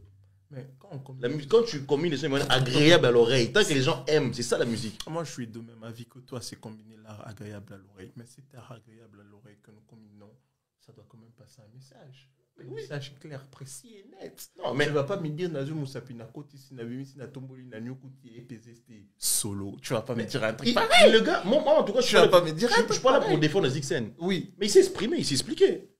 Posez la question, si vous voulez pas censurer. Ça nous rappelle encore le vieux Quadra quand il s'expliquait toujours dans ses musiques. Vous êtes le premier à comprendre ce que vous voulez. Moi, personnellement, je ne connais pas un musicien dans le monde qui est fait pour éduquer les gens. Je ne connais pas. Je ne connais pas un artiste, un musicien qui est là, qui est l'éducateur des masses, qui est là, il éduque. Je ne connais pas. Jean Rouba, il nous a éduqué avec ses premières Il dit albums. Dans ses chansons, quand il a fait Baïbi Ngabomouana, il nous a fait des t'a très pas bonnes éduqué, chansons. il a chanté, il s'est exprimé. Si, nous on en a appris T'as appris quoi? beaucoup de choses dans ces chansons. Quoi? Il t'a éduqué en quoi? Ouais, que dans En fait, beaucoup de la choses. musique n'est pas faite pour éduquer les gens. Euh, La musique est faite pour s'exprimer. Il n'y a pas un artiste dans le monde qui... Tu sais, quand toi tu es avec moi, tu sais comment la musique évolue et tout. Quand on donne les caractéristiques de la musique, on dit ouais, musique urbaine, musique populaire, musique... Il n'y a pas de musique éducative. Parce que ça n'existe pas. je te prends la parole parce que tu vas énerver les parents à la maison. Les parents. Bon, bah, y a l'influence de la musique ou des propos de musiciens pour la vie ou bien pour la vie de jeunesse. Aujourd'hui, on a des paroles qui nous font très mal dans la musique qu'on écoute, tu vois, un peu. Et des gens pensent que ça, ils font des apologies d'autres trucs qu'on ne peut pas citer ici. Et aujourd'hui, tu penses vraiment que la musique congolaise, elle est éducative ou bien comment tu penses? Ou bien tu rejoins le cas de la musique n'éduque pas? Déjà, d'entrée de jeu, je suis avec lui. Ok. Ça, il faut dire. Je suis seul. Pour moi, la musique doit éduquer. Ça peut nous indiquer en amour comme Fadi les fait, comme faire les faits, tu vois. Ah oui. Ah, ok. Mais seulement, en fait, les problèmes qui se posent au niveau où nous sommes, il faudrait les dire clairement. Déjà, moi, j'ai l'impression qu'à un certain niveau, la commission des censeurs est en train de prêter l'intention aux artistes musiciens. L'expression de l'âme. La musique est aussi exprimée ou définie comme une expression de l'âme. C'est l'âme de l'artiste qui s'exprime. Donc, c'est au porteur de l'âme d'expliquer son expression. Seulement, la commission est là pour réglementer, pour ajuster, veiller à ce qu'il n'y ait pas de dépravation des mœurs et autres. Mais nous sommes en train de parler de quelles mœurs déjà au départ. C'est ça le vrai problème. Quelles sont nos mœurs? On va prendre d'abord les chansons d'amour qui sont validées sans problème. Est-ce que la manière dont les artistes chantent l'amour, c'est dans nos mœurs? Moi, je dirais non. Bibi poussa koni na yeto lelengi. C'est dans nos mœurs. Attends, on va t'amener à l'autre. Continue. C'est pas ma faute, tu vois. C'est vraiment dans nos mœurs, ça. La manière dont on chante l'amour dans la rumba. Parce que l'amour, c'est les thèmes préférés des artistes musiciens congolais. Ouais. Est-ce que l'amour est présenté comme à la manière de chez nous, comme dans nos mœurs? Mais bon, quand c'est la rumba, ça passe facilement. Observer sur terrain, c'est beaucoup plus ceux qui font la musique urbaine ou les chansons à plein d'ombolo chez nous, qui souffrent, qui payent les prix. Ouais. Généralement, même les artistes musiciens qui font la rumba, ils sont beaucoup plus sanctionnés à cause de leurs chansons qu'on appelle chez nous génériques et autres. Mais quel est le problème qui se situe là? Parce que les cris qui font danser, ça va avec. Ouais. Mais moi, je Okomatanga, Lelo, Okomatanga. C'est parce que ça bouge. Désolé. Pourquoi je rigole? Parce que moi, je viens venir dans le gestuel. Je crois que la commission des censures nous a ça, c'est encore un autre niveau. On peut faire d'un côté ici, la journée, puis c'était solo. Tu vois, on peut pas faire ça. Au final, on va poser la question, on reproche quoi? On sanctionne quoi? Les clips ou les textes? Moi, je crois que le clip est plus sanctionné. Moi, je crois que c'est... Alors, n'arrêtez pas l'artiste. Interdisez carrément la diffusion. Le fait d'arrêter, moi, je suis très contre. Hein. L'effet vraiment d'arrêter une personne... Parce que déjà... Il fait penser ces idées-là et ceci-là. Moi, je suis très contre. Je sais pas si dans la loi, on a prévu quelque chose. Il y a un problème de fonctionnement chez nous. Je crois que s'ils arrêtent les artistes, c'est à cause de ça. Mais les vrais responsables doivent être connus. C'est le ministère de la Justice. Parce que la commission des censures est censée fonctionner comment? L'artiste qui a un projet, il va prendre la maquette et soumettre à la commission des censures pour l'étude. Et ils vont étudier. Déjà, le programme commence moyennant quelque chose. L'artiste soumet un projet pour étude et il paye. On explique ça comment? Vous créez une commission pour censurer certaines dépravations. Mais soyez, je ne sais pas moi, payés par le gouvernement. C'est pas aux artistes de venir payer pour être sanctionnés. Certains préfèrent ne pas passer par là. Moi, je vais payer ma sanction. Allez-y, qu'est-ce que vous voulez? Pour toi, la musique ne doit pas être éducative. La musique doit être éducative, je suis bien d'accord, simplement parce que quand un artiste à un certain niveau, il devient automatiquement éducateur des masses. Parce que c'est les créateurs de, comment on doit dire ça, de l'opinion, les artistes musiciens. Ils créent de l'opinion. Vous savez, l'opinion, les grands publics ont souvent tendance à suivre ce que les artistes font, l'accoutrement, les comportements, la coiffure, les modes qu'ils empruntent ou qu'ils préfèrent utiliser, automatiquement, la masse emboîte les pas de ces artistes-là. Donc, ils ont la responsabilité d'orienter l'opinion, mais de créer aussi la bonne opinion. Mais nous faisons face à une réalité. D'un côté, on va parler de la mondialisation, de l'autre côté, on va parler de la loi, de l'offre et la demande. Les artistes musiciens offrent ce que les gens demandent. Les OPZT, hein. Les artistes musiciens offrent ce que les gens demandent. Je reprends mon plateau. Je reprends mon plateau parce qu'ils m'ont amené à gauche et à droite. Je n'ai pas pu récupérer mon plateau. Je reprends mon plateau, je reste avec Mumbaya. Mumbaya, aujourd'hui, la musique congolaise souffre de la pauvreté, de la gestion de patrimoine qu'ils reçoivent à travers la musique. Je m'explique. Aujourd'hui, chaque musicien, s'il a existé, il a eu du succès pendant un moment, il finit par mourir pauvre. La majorité, je parle de la majorité. Et ce qui fait mal, c'est que toutes ces personnes-là, leur deuil doit être organisé par le gouvernement. Tu vois, je ne sais pas si avec Chantalissimo, ça a été la même manière. Je ne sais vraiment pas ça. Et avec Sega Mignon. Tu veux tuer Jantamissé? Désolé, Janta. Désolé, le vieil Janta. Désolé. Mignon, je ne sais pas si avec Sega Mignon, ça a été la même chose. Je ne sais vraiment pas. Mais je crois qu'à un moment donné, le corps du vieux Adoudou a dû traîner parce que le gouvernement devrait agir. Tu vois? Je reviens sur toi. Aujourd'hui, la musique en RDC, tu penses que la musique fait partie du business? Ou bien les gens chantent juste parce qu'ils ont envie de chanter. Et puis, Greg, tu nous donnes un peu le temps qu'il nous explique comment la Socoda rémunère le musicien. Moi, je veux savoir comment la Socoda rémunère les musiciens. Parce que si la Socoda rémunère des musiciens, des personnes comme Fally Ipupa en RDC, leur musique est chantée du matin au soir. Ça veut dire qu'il doit être multimillionnaire. Tu vois, pourquoi la RDC ne doit pas créer son disque d'or à lui-même? Est-ce qu'on n'a pas des outils où on peut compter bien les choses et remettre? Moi, je suis fan de la Côte d'Ivoire, je vais vous le dire. J'aime bien suivre la Côte d'Ivoire. Moi, je connais tout ce qui se passe en Côte d'Ivoire. Là, maintenant, je vais vous dire que Samo a gagné son combat de MMA avec ses choix un peu. Et ils ont un peu de conflit sur le droit d'auteur de Coup de marteau. Coup de marteau avec Tamsir et autres, l'histoire d'Imra et Didibé. Et l'histoire d'Imra et Didibé. Le Burida, c'est un peu comme la Socoda en Côte d'Ivoire. Le mec, il a bien expliqué, mais toi, tu es dans les milieux. Et un peu de nous expliquer comment la Socoda rémunère. Déjà, pour commencer, en termes de tout ce qui est rémunération à la Socoda, il y a un sérieux problème parce que les vrais problèmes, en fait, chez nous, c'est pas seulement comment la Socoda rémunère, s'il y a possibilité de faire les décomptes, créer un disque d'or, ou je sais pas moi, comment gérer les revenus des artistes. Il y a une forme de numérisation dans ces secteurs-là sous d'autres cieux. Chez nous, on a un sérieux problème numérique. Parce que moi, j'avais dit, à l'époque où le ministre Ebérand nous sort la loi pour les codes numériques et autres, moi, j'avais dit, cette loi, elle est salvatrice beaucoup plus pour les milieux culturels. Mais est-ce que les artistes musiciens avaient compris? Parce qu'imaginez aujourd'hui, on numérise les secteurs musicaux. Donc, on sait voir que Fally est consommé des 1 à 10, Ferré des 1 à 8, JB des 1 à 5, Wera des 1 à 6. Donc, on ne va pas se mettre à faire les forfaitaires. Parce que là, c'est comme à la SNEF, c'est comme à la Régie des eaux. C'est-à-dire, la Régie des eaux dit, bon, vous avez une maison de 3 chambres, bon, 100 comme terre, vous allez payer autant. C'est un prix forfaitaire. C'est justement ce qui se passe à la Socoda. Ils n'ont pas un moyen pour balancer et équilibrer les revenus de chaque artiste. Déjà, pour commencer, il faut être sociétaire là-bas. Il faut être affilié à la Socoda. Naturellement, c'est comme ça. Comme à la SACEM, comme à la SABAM, partout, c'est comme ça. Mais lorsque vous n'êtes pas affilié, mais vous générez quand même. Comment faire pour orienter les frais générés par ton art sans être affilié? La SABAM, par exemple, pour un artiste qui est affilié à la SABAM, vous allez prendre son argent, envoyer à la SABAM en Belgique. Vous allez prendre son argent, envoyer à la SACEM en France. Et c'est la SACEM qui va répartir les pourcentages. La part de l'artiste et la part de la société, de l'État, frais mécaniques, si vous voulez. C'est comme ça que ça se passe. Mais chez nous, ce n'est pas le cas.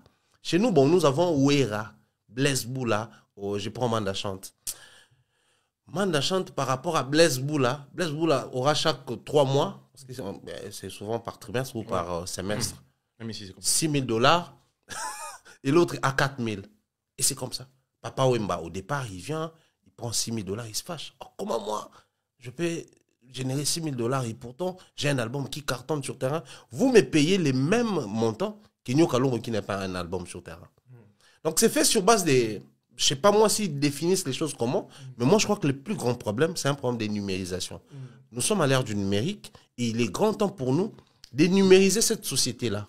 Or, pour que la Socoda devienne numérique, déjà, il faudrait récupérer la société entre les mains des artistes musiciens. Pourquoi d'abord chez nous, c'est géré par les artistes? Les problèmes, c'était le président de la République à l'époque, quand il a signé l'arrêté pour la création de cette société, je ne sais pas moi, pour les présidents, on ne dit pas arrêté, c'est les décrets présidentiels. Le décret présidentiel, ouais. Parce que Socoda a été créé par un décret présidentiel. Quand le président Kabila a créé une société, parce qu'il voulait liquider la société Soneka et créer une nouvelle société, la Socoda. Alors, qu'est-ce qu'il fallait faire? Il fallait prendre la société et mettre entre les mains des artistes musiciens. Il a proposé 2 millions de dollars aux artistes musiciens. C'était... Mais la cacophonie à un niveau élevé. Les artistes musiciens disent non, mais comme Bissouto Bandouleman, il faut créer une salle de spectacle, il faut créer des studios d'enregistrement. Et les peintres qui arrivent pour dire que bon, ok, on va créer un studio d'enregistrement. Moi, je vais enregistrer la peinture dans un studio. Parce que l'argent est destiné aux artistes, de manière générale. Du coup, le président avait pris la résolution de créer une société qui va commencer à rémunérer les artistes musiciens par rapport aux œuvres qu'ils créent à leurs droits. Parce qu'il faut préciser, il y a la lecture là-bas, la littérature, il y a les tableaux, il y a la musique, il y a tout ça là. Alors, il fallait déposer entre les mains des artistes musiciens parce que les artistes musiciens, ils créent beaucoup des œuvres qui font bouger le monde. Malheureusement, il y a eu ce qu'il y a eu et les artistes musiciens ont fait preuve de l'irresponsabilité. Ils sont irresponsables. Moi, je crois que les niveaux... Les problèmes. Ils sont irresponsables, mais l'argent rend les gens fous. Non, les artistes sont irresponsables. Observez la manière dont ils travaillent à Kinshasa. Ceux-là qui évoluent, soit il a un manager étranger, soit son manager, il n'est pas de Kinshasa carrément. Soit il est de la RDC, mais pas de Kinshasa. Tous ces noms qui créent les désordres à la Socoda, c'est des Kinois. T'as vu Inosbi faire les boucans là-bas? T'as vu M. Joe Zouka faire les boucans là-bas? C'est des artistes congolais. Ils génèrent aussi. Mais c'est plus le nom des Boula, Nguiama, les Kinois. Merci pour cette explication qui était vraiment riche sur la Socoda. C'est la Société congolaise de droits d'auteur. Attends, Nathan, c'est mon vieux. Est-ce que tu sais comment ils font pour avoir les entrées? Les entrées, déjà, naturellement, Socoda a droit sur toutes les salles des fêtes de Kinshasa, enfin, de la RDC. Okay. Quand vous organisez une fête, moi j'organise les activités à Kinshasa, par exemple, une salle, tu diras, nous, la location de la salle, c'est 500 $. Okay. Il y a 150 $ de l'État qui fait 650. Il y a les services tels, il y a les services tels. Au total, ça fait, par exemple, 1100. La fête du lundi au jeudi, c'est 900. Des vendredis à dimanche, c'est 1000. Pourquoi? Parce que l'État a défini les montants. Et dans cet argent-là, il y a aussi les frais de Socoda. Tous les bars de la RDC payent à la Socoda. Les agents passent pour percevoir. Toutes les églises payent à la Socoda. Les églises? Oui, vous jouez la musique. Les boîtes de nuit, les casinos. Même les télés. Toutes les télés, toutes les radios payent à la Socoda. Tous les réseaux télécoms payent à la Socoda. Il y a un montant forfaitaire ou... Après, c'est des millions. Hein. Vodacom avait payé 4 millions de $. Parce que là, en entendant parler, on dirait... Parce que si on récolte tout ça, c'est une fortune. Mais Vodacom avait un retard de paiement. Il a payé 4 millions. Vodacom seulement. 4 millions. Toutes les sociétés brassicoles payent à la Socoda. On va prendre quoi? Après, j'ai peut-être oublié. Oui, ça je peux comprendre. C'est beaucoup d'argent. C'est une fortune. Comment les artistes ne peuvent pas se retrouver? C'est beaucoup d'argent. C'est d'abord, il faut énumérer toutes ces personnes grecques. Tu veux ajouter quelque chose sur la Socoda? Ou bien tu apprends comme moi? J'apprends beaucoup aujourd'hui. Moi, je pensais que c'était des trucs, juste les bars, juste les machins. Mais s'il y a tout ça, c'est-à-dire qu'il y a une énorme entrée d'argent qu'on ne voit pas sortir. Tu sais? On a Orange, on a Vodacom, on a RTL, on a Africell. 4 réseaux par exemple. On prend d'abord les réseaux portables. Si ces réseaux-là payent par exemple 1000 € par... Enfin, on va prendre un prix comme ça. 1000 € par mois. Donc, par année, ils payent 12 000 € par société. On a Bralima, Bracongo, des sociétés connues, mais il y en a plein là-bas, dans les brassicoles. Toutes ces sociétés qui fabriquent des jus et tout. Ils payent là-bas. Tous les hôtels, tous les bars, toutes les boîtes, toutes les salles de fête. Le chaîne de télé, toutes les chaînes de télé, toutes les chaînes de radio. C'est logique. Mais non, imaginez ça. Mais c'est une fortune. Les marchés payent aussi à la Sokoda. Les marchés? Oui, ça joue la musique là-bas. Oh, ça va loin. Ils perçoivent de l'argent. Si on les numérise, tu sais que si on les numérise, même nous, on va payer indirectement parce qu'on met du crédit, on écoute de la musique. Et... Mais on paye indirectement. On paye déjà. C'est l'argent de... Mais justement, si les réseaux télécoms payent, c'est par rapport à ça. Ok. Ouais. Impeccable. Parce que, contrairement, j'ai suivi ce que le vieux a dit. Moi, j'ai déjà parlé à un DJ pour savoir un peu comment la SACEM fonctionne pour pouvoir prendre de l'argent dans des boîtes, des nuits et tout. La seule différence, c'est que ici, tout est suivi. Oui. C'est-à-dire, un DJ, il m'a expliqué, il m'a dit, moi, si je joue, par exemple, en boîte de nuit du vendredi au dimanche, j'ai une playlist. Ouais. Ma playlist, c'est ça que je montre. Et les artistes se sont payés par rapport à ça. C'est ça. C'est ça que je montre à la SACEM quand je dois payer. Logiquement, si je joue NASA 5 fois dans une soirée, c'est-à-dire que NASA, sa musique, elle est aimée. Donc, NASA, vendredi numéro 1, j'ai joué 5 fois. Samedi, j'ai joué 10 fois. Je dis ça comme ça, tu vois. Le samedi d'après, on a un suivant, c'est que NASA, il a été joué autant de fois. Sur ce temps de fois-là, 1 million de fois, il y a un montant forfaitaire que la SACEM fixe. Donc, 50 centimes par exemple. 50 centimes pour NASA. Pour 1 million de fois joué le mois de janvier dans toute la France, il aura autant. Au moins, il y a un suivi. Et c'est ainsi de suite pour MHD et tous les autres. La radio, surtout la radio, en France, ce qui paye mieux, c'est la radio. C'est la radio, oui. Et Énergie et toutes ces radios-là. Ce qui paye mieux, c'est la radio. Et puis on dit que la SACEM, il paye très bien. Très bien, mais Ah oui, vous voyez oui, comment oui, les gens oui. s'entretuent Ah, en Côte d'Ivoire SACEM, actuellement à cause de la Maintenant, SACEM. tu sais, la SACEM, il paye très bien. Tu sais, j'ai suivi le mec, il s'appelle comment? Francky Vincent. Tu connais? Ouais, le chanteur. Le chanteur. Non, Ouais. non. Il m'a dit que cette chanson-là lui rapporte chaque année 1 million. Ouais. Il a dit cette chanson-là lui ramène. Mais écoutez, les gens sont Ça. riches à cause de ça, ça. sous d'autres cieux. Les gens gagnent beaucoup d'argent pas parce qu'il a collaboré avec tel producteur ou parce qu'il a joué tel concert. C'est beaucoup plus les revenus par rapport aux droits. Là, Et déjà, on parle qu'il y a des chanteurs pour savoir la musique.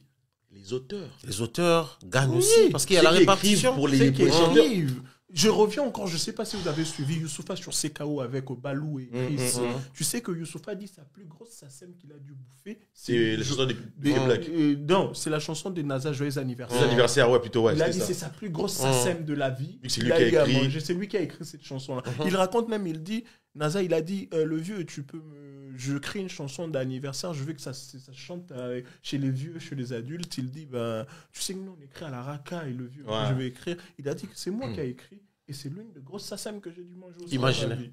Donc, juste parce qu'il a écrit. Parce qu'il a écrit. Ça veut dire que nous aussi, on demandera aux gens de la culture congolaise et surtout au milieu de la musique et au milieu des arts, surtout, d'essayer vraiment de répertorier toutes ces affaires afin que tout puisse marcher bien. Déjà commencer par réglementer parce que bon, ici on a parlé de NASA, sa plus grosse somme, c'était l'écriture. Mais tous ces jeunes-là, Youssoufa plutôt, tous ces jeunes-là, les Gaylord Diam, les Splendeur Mbongo et tous ces jeunes qui écrivent pour les artistes, en dehors des 500 €, quelques baskets, est-ce qu'ils sont enregistrés là-bas? Parce que la SACEM la Sokoda doit commencer à exiger aux artistes. Lorsque vous venez vous affilier à nous, chaque œuvre doit être définie. Qui est l'auteur-compositeur ou t'es juste l'arrangeur est payé à la l'arrangeur, SACEM. les guitaristes, toutes les personnes qui jouent dans la chanson, ils ont contribué à la création d'une œuvre. Il a sa part. Il y a les droits d'auteur, il y a les droits d'interprétation, les droits des prestations, les droits voisins même. C'est ça. Mais est-ce que ces jeunes-là gagnent quelque chose derrière ces chansons mythiques à succès qui génèrent beaucoup d'argent? Est-ce que ces jeunes-là gagnent de quelque chose? C'est ce qu'on va demander à la Je suis un point. Sokoda, vas-y. Un artiste comme un guitariste de Kofi Beteng, Azwa Mukanda, parce qu'il avait joué dans Tokos. Composition. Il a composé dans Tokos et tout. Ça l'a aidé, quand il est parti déclarer ses trucs et tout, ça l'a aidé à avoir les documents. Juste ça. Ça veut dire qu'on l'a pris comme un travailleur, c'est ça? C'est ça. Il a travaillé pour la France. C'est énorme. Impeccable. On ne va pas rester sur la Sokoda parce qu'on sait que vous êtes conscient, vous comprenez tout ce qui se passe. S'il te plaît, un dernier point, on va passer. Je pense que le problème aussi est là parce que tant qu'il y aura un musicien, tête de la Socoda, il trop sait de toutes conflits les magouilles d'intérêts. que lui il a fait. S'il veut organiser, il va perdre beaucoup d'argent lui aussi. Parce que lui aussi, on a composé pour lui, on a écrit pour lui, on a fait tout ça. Si lui vient pour organiser, qu'il faut payer les auteurs, les compositeurs, il va perdre beaucoup d'argent.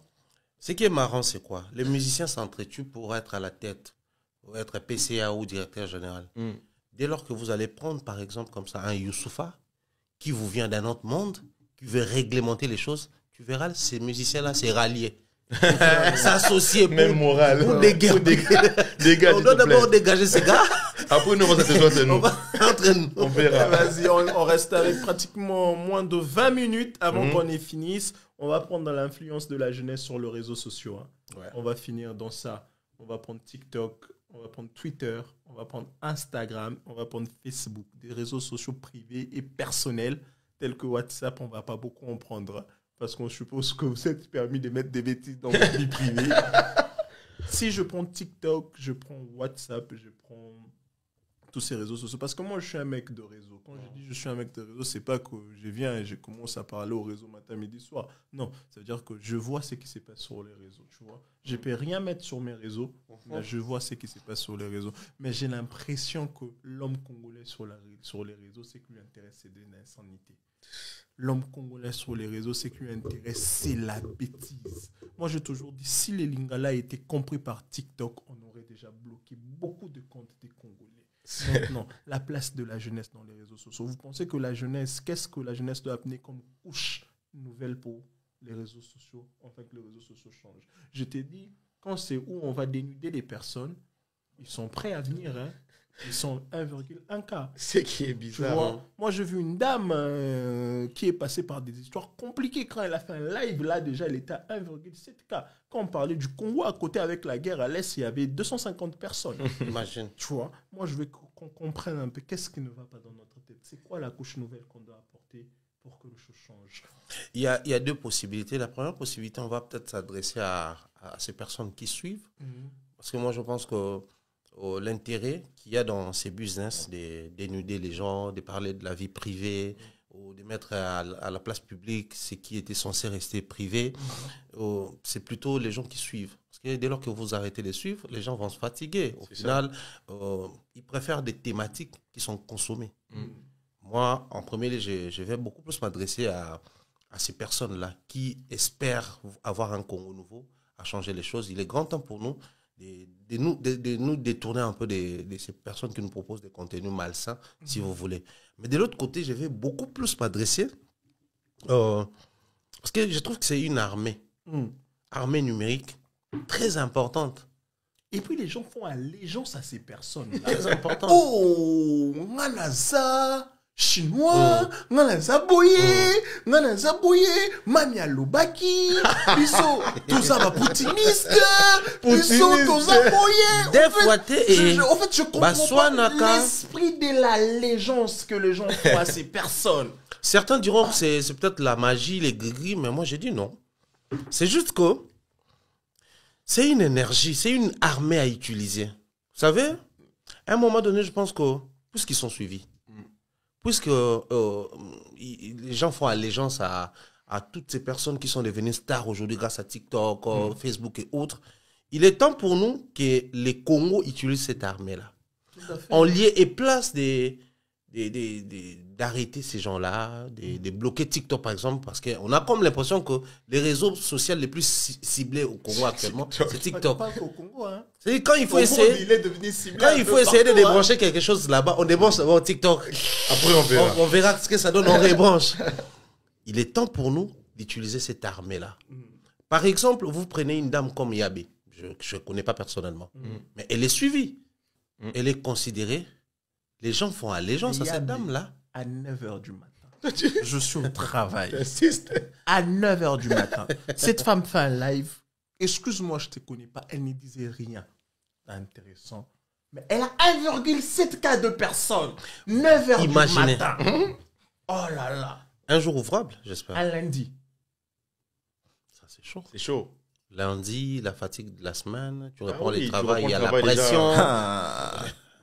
Une dame comme ça, quand il y a des partenaires qui arrivent, utiliser son énergie comme une armée pour orienter. Parce que quand les gens viennent pour intégrer, par exemple, l'armée, on vient avec l'énergie, la vigueur, la force.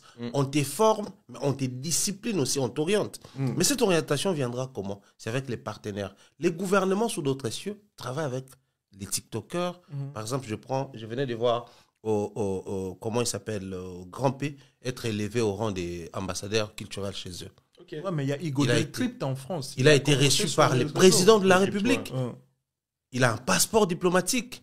Certaines de ses sorties sont subventionnées par l'État. Et le gouvernement a un mot à dire par rapport à ce qu'il fait. Tu dois bien représenter les pays. Parce que voilà, maintenant, désormais, tu portes l'image de notre pays de manière officielle sur toi. Les TikTokers venaient d'être, je ne sais pas moi, au Ghana ou en Guinée. Ils sont en Guinée. Reçus de manière officielle. Je ne sais pas si la Côte d'Ivoire collabore. Il y a des agences qui sont actuellement créées et tout ça. On a vu ça pour la Cannes et tout ça, les Cameroun, la Côte d'Ivoire et tout ça. Tous ces influenceurs qui font la télé-réalité en France, qu'est-ce qu'ils sont allés faire pour la Cannes? Tu vois? C'est de manière officielle que ces propositions arrivent et quand ils proposent, tu as ta ligne éditoriale, ta façon de faire, mais ils essaient quand même de t'orienter et tout. Mais qu'est-ce que le Congo fait de ces gens-là? En dehors des branchés, rebranchés. Mais ils ont créé une ligue ou bien une commission avec un mec qui était allé voir Christian Bossembe et tout. C'est bien de liguer, c'est bien de créer des structures. Mais les structures qui existent déjà au Congo, ils sont vus comment? On va parler de la presse, par exemple. Nous avons l'UNPC, officiellement créé par l'État congolais. Mais il y a toujours des méli-mélos là-bas, il y a toujours des conflits. Jean-Marie, il est président provincial. Donc, de Kinshasa, il y a des présidents provinciaux et puis les présidents nationaux. Il y a toujours des petits soucis là-bas. Les conflits, les journalistes s'insultent là-bas. Parce que normalement, on appelle ça, il y a les tribunaux des pairs qui commencent. Donc, un journaliste, selon l'UNPC, avant d'être jugé par l'État, il doit d'abord être jugé par les journalistes. Je me rappelle, j'ai vu le vieux François Kaboulou au Sambisa, Mike Mukeba. On appelle ça les tribunaux des pairs. Les conflits entre Christian Bossembe, Christian Lusakoueno et Peter Tiani ou un autre journaliste comme ça. Comment il s'appelle ce jeune garçon Christian Bossembe Lusakoueno à Kangesio. Il parle un peu beaucoup comme ça aussi. Ces derniers temps, il est vraiment du côté de la patrie, mais il était dans l'opposition, il était tout fait tout flamme là. Voilà, il y a des conflits. Des conflits comme Papa Sango, je sais pas moi, c'était avec c'est ça, un truc comme ça. Donc, c'est-à-dire, normalement, c'est comme ça. Donc, vous essayez d'abord de réglementer les choses. Mais nous avons l'UNPC. Quel est le regard que l'État congolais porte face à cette énergie, face à cette jeunesse? Aujourd'hui, on va parler des youtubeurs, par exemple. Ils créent des contenus. Ils sont suivis. Tu dis pas aujourd'hui, on va parler de nous, les par exemple. Les youtubeurs. Pour la cause, habille la cause. Tu verras qu'au Congo, il y a l'Union des journalistes qui gère la presse en ligne, par exemple. Nous, on a créé des associations. On a vu les amis aussi en faire autant. Mais quelle est la suite? Quel est le regard que l'État porte? Parce que c'est une armée à utiliser. On parle aujourd'hui de la Côte d'Ivoire, mais est-ce qu'on suit vraiment réellement les chaînes ivoiriennes? Tu sais, j'allais te dire que numériquement parlant, l'Afrique noire, il n'y a pas un pays qui atteint la Côte d'Ivoire dans le numérique. Même pas à la cheville. Qui n'arrive même pas à la cheville. Moi, je vois le plateau de Live TV, de NCI, de RTI. Greg, je t'ai dit, il n'y a rien. Je te prends de programmes tels que Pipolémique, je te prends de programmes tels que Life Weekend, je te prends de programmes tels que Le Femme d'ici, Wham de Willy à midi. Je te dis, mais ce sont des programmes, je te dis, super bien. Oui, on voit ça. Et ce que j'aime dans ça, c'est qu'ils ne font pas la distinction des invités. Tu vois, on peut t'inviter le petit Toumalele. Tu vois, Toumalele, c'est qui? C'est le petit gros qui a dans ses coups de marteau dans la team PA. On l'invite, on lui donne vraiment la place de l'invité. Mais dernièrement, on venait de recevoir les besties. Les petites là ivoiriennes. Les besties. Awam. Comment il s'appelle encore? J'ai oublié. Noura. Noura. J'ai pas parlé, ça va Bestie. Bestie, viens. Les deux petites là. Oh, mais on les a reçus par Willy. Maintenant, observez maintenant. Les retombées, c'est quoi sur le terrain? C'est-à-dire, c'est les mêmes plateaux où on reçoit Kofi. Les mêmes plateaux où on reçoit les besties. Mais la manière dont ils sont investis sur les plans numériques. Nous, on a connu des projets récents là à Kinshasa comme des morning show Les Paniers. Mais sur les plans numériques, il y avait une négligence criante. Bah oui. Tu n'as pas l'idée. C'était un bon programme. Un bon programme. Chaque matin, on commence à réduire les temps, on commence à réduire les programmes de diffusion et c'est tombé comme ça. Non, le panier, c'était un super. Il y avait aussi le truc qu'on faisait à la chaîne de Moïse Mbi et dans Siloé, là, je sais pas, il y avait 3 personnes sur le plateau, ils parlaient aussi, c'était très bien dans la chaîne. Donc moi, je pense que nous avons un sérieux problème numérique chez nous. On ne sait pas utiliser cette armée qui peut servir beaucoup sur la visibilité de notre pays, la vente même de notre image. Parce qu'actuellement, pour connaître les choses sur la Côte d'Ivoire, il faut suivre certains influenceurs là-bas, les Ange Freddy, tous ces gens-là. Ange Freddy, ça fait longtemps que j'ai entendu parler d'Ange Freddy. J'étais au collège Notre-Dame du Congo, quand il était en Tunisie, Ange Freddy. Greg, je te reviens sur la même question de l'impact des réseaux sociaux. Aujourd'hui, l'homme congolais sur les réseaux sociaux, c'est des insanités matin, midi, soir. On ne va pas revenir sur des noms qu'on a cités de peur qu'on nous dise qu'on a des problèmes personnels avec eux, tu vois. Et qu'est-ce que toi t'en passes des réseaux sociaux? Parce que ces derniers temps, on en parle que Greg, il est venu sur TikTok, dans moins de 2 mois, il avait déjà 4000 abonnés. Hein. C'est parce qu'il a donné un contenu. Il faisait ses petits shorts, il a donné un contenu, tu vois, et puis les gens ont aimé, tu vois. Moi, j'ai déjà sur le réseau, par exemple TikTok, je vais là-bas que pour poster mes vidéos, en tout cas. Je poste mes vidéos, je vois les commentaires. Au début, je ne répondais pas. Après, je me suis dit, non, il faut au moins que si je réponds, des fois, peut-être que sur le fil d'actualité, je vais revenir assez souvent, donc je commençais à répondre et tout. Mais après, il faut éduquer nos téléphones, éduquer ce qu'on voit et éduquer aussi notre vie. C'est bizarre. On dirait les réseaux sociaux, entre eux-mêmes, se sont structurés. C'est-à-dire, je vais bien m'expliquer. Tu vas voir Thierry Mombaya sur Instagram, beau gosse, des belles photos sur des très beaux endroits. Le même Thierry Mombaya là. Tu vas le revoir sur TikTok, rien à voir. Il insulte les gens, il parle bizarrement, il dit des trucs assez... Insulte. non, c'est un exemple. C'est un exemple. C'est un exemple. Mais le même gars là, tu vas sur Instagram, tu n'as même plus, tu dis que c'est lui qui insulte, tu ne vas même pas croire. Donc pour lui, TikTok c'est pour insulter, Instagram c'est pour être beau gosse, Facebook, c'est peut-être pour partager des trucs et tout. Donc, même les réseaux entre eux, ils sont organisés comme ça. Ouais. Tu vas voir que sur Instagram, personne n'insulte. Hein. Il n'y a pas de live pour insulter les gens. Sur X, tout le monde est politique. C'est ça. Sur X, tout le monde est politique. Tout le monde est intelligent, tout le monde veut donner son avis et tout. Mais quand tu vas voir les mêmes gens là sur TikTok, tu les vois en train de danser sur des challenges, tu les vois en train d'insulter les gens, tu les vois en train de commenter. Tu vas voir même une fois un monsieur là qui a commenté en costume. Hein. Il a commenté et tout, à Fingi. Et une dame là prend le commentaire, il fait une vidéo. Avec ton costume là, tu as commenté, tu as insulté comme ça. Mais tu sais, librement. Je te raconte une histoire. On est dans un live TikTok. Tu vois, moi, je rentre dans des lives TikTok où je parle de politique. Même de live TikTok, les ex aussi ont commencé à attaquer en cause. Tu as inséré pour ma question. Je t'ai dit, je souffre. Dès que c'est mon ami à Dex, tu es vraiment mis dans la place publique. Tu sais, dans un live TikTok, il y a un monsieur qui parlait. Un papa qui dit, Mouta ou tu le bala qui tu pour aller. Oh ben c'est pour parole des Adam il l'orbiche. Mais là le mot il l'orbiche j'en ai entendu il y a longtemps. J'en ai entendu il y a très longtemps le mot il l'orbiche. Je t'ai dit ça m'a fait rire, tu vois. Après c'est le Congolais il a créé sa plateforme pour se défouler. Les réseaux ont été faits. Et surtout la distraction, ça c'est divers sur TikTok. Hein? Les gens sont à fond. Moi, des fois, je me pose au boulot et tout, je regarde, j'ai une secrétaire qui bosse à côté de moi. Elle est toujours sur TikTok. Je regarde, tu regardes quoi? Elle me dit non, je regarde des tutos, comment cuisiner, j'envoie mon fils, je regarde comment changer une roue, on monte sur TikTok, je regarde les infos et tout. Je dis, en fait, le blanc, pour eux, c'est vraiment pour aider la communauté. C'est-à-dire, il y a des gens qui cuisinent sur TikTok, ces plats, il faut faire comme ça, pour changer une roue, il faut faire ça. Mais nous, on va sur TikTok dans notre communauté, soit au Kouti Moutaki Moutakalate, ou bien quelqu'un qu'on n'a pas insulté, ou bien quelqu'un qui n'est pas là dans la sauce pour être bien taillé par tout le monde. Mamie. Je trouve que ça, mais c'est abusé. Musique, surtout la musique, hein. Surtout la musique. Même quand il faut parler de musique sur TikTok, les gens insultent toujours. Toujours, ouais. Surtout, c'est des vraiment. Apparemment, c'est interdit de réfléchir. Apparemment, c'est interdit de mettre un avis. C'est de la fausseté qui circule sur TikTok. Ah ouais. Tous les influenceurs congolais, vous montez sur TikTok. Ah, il n'y a pas d'influenceurs au Congo.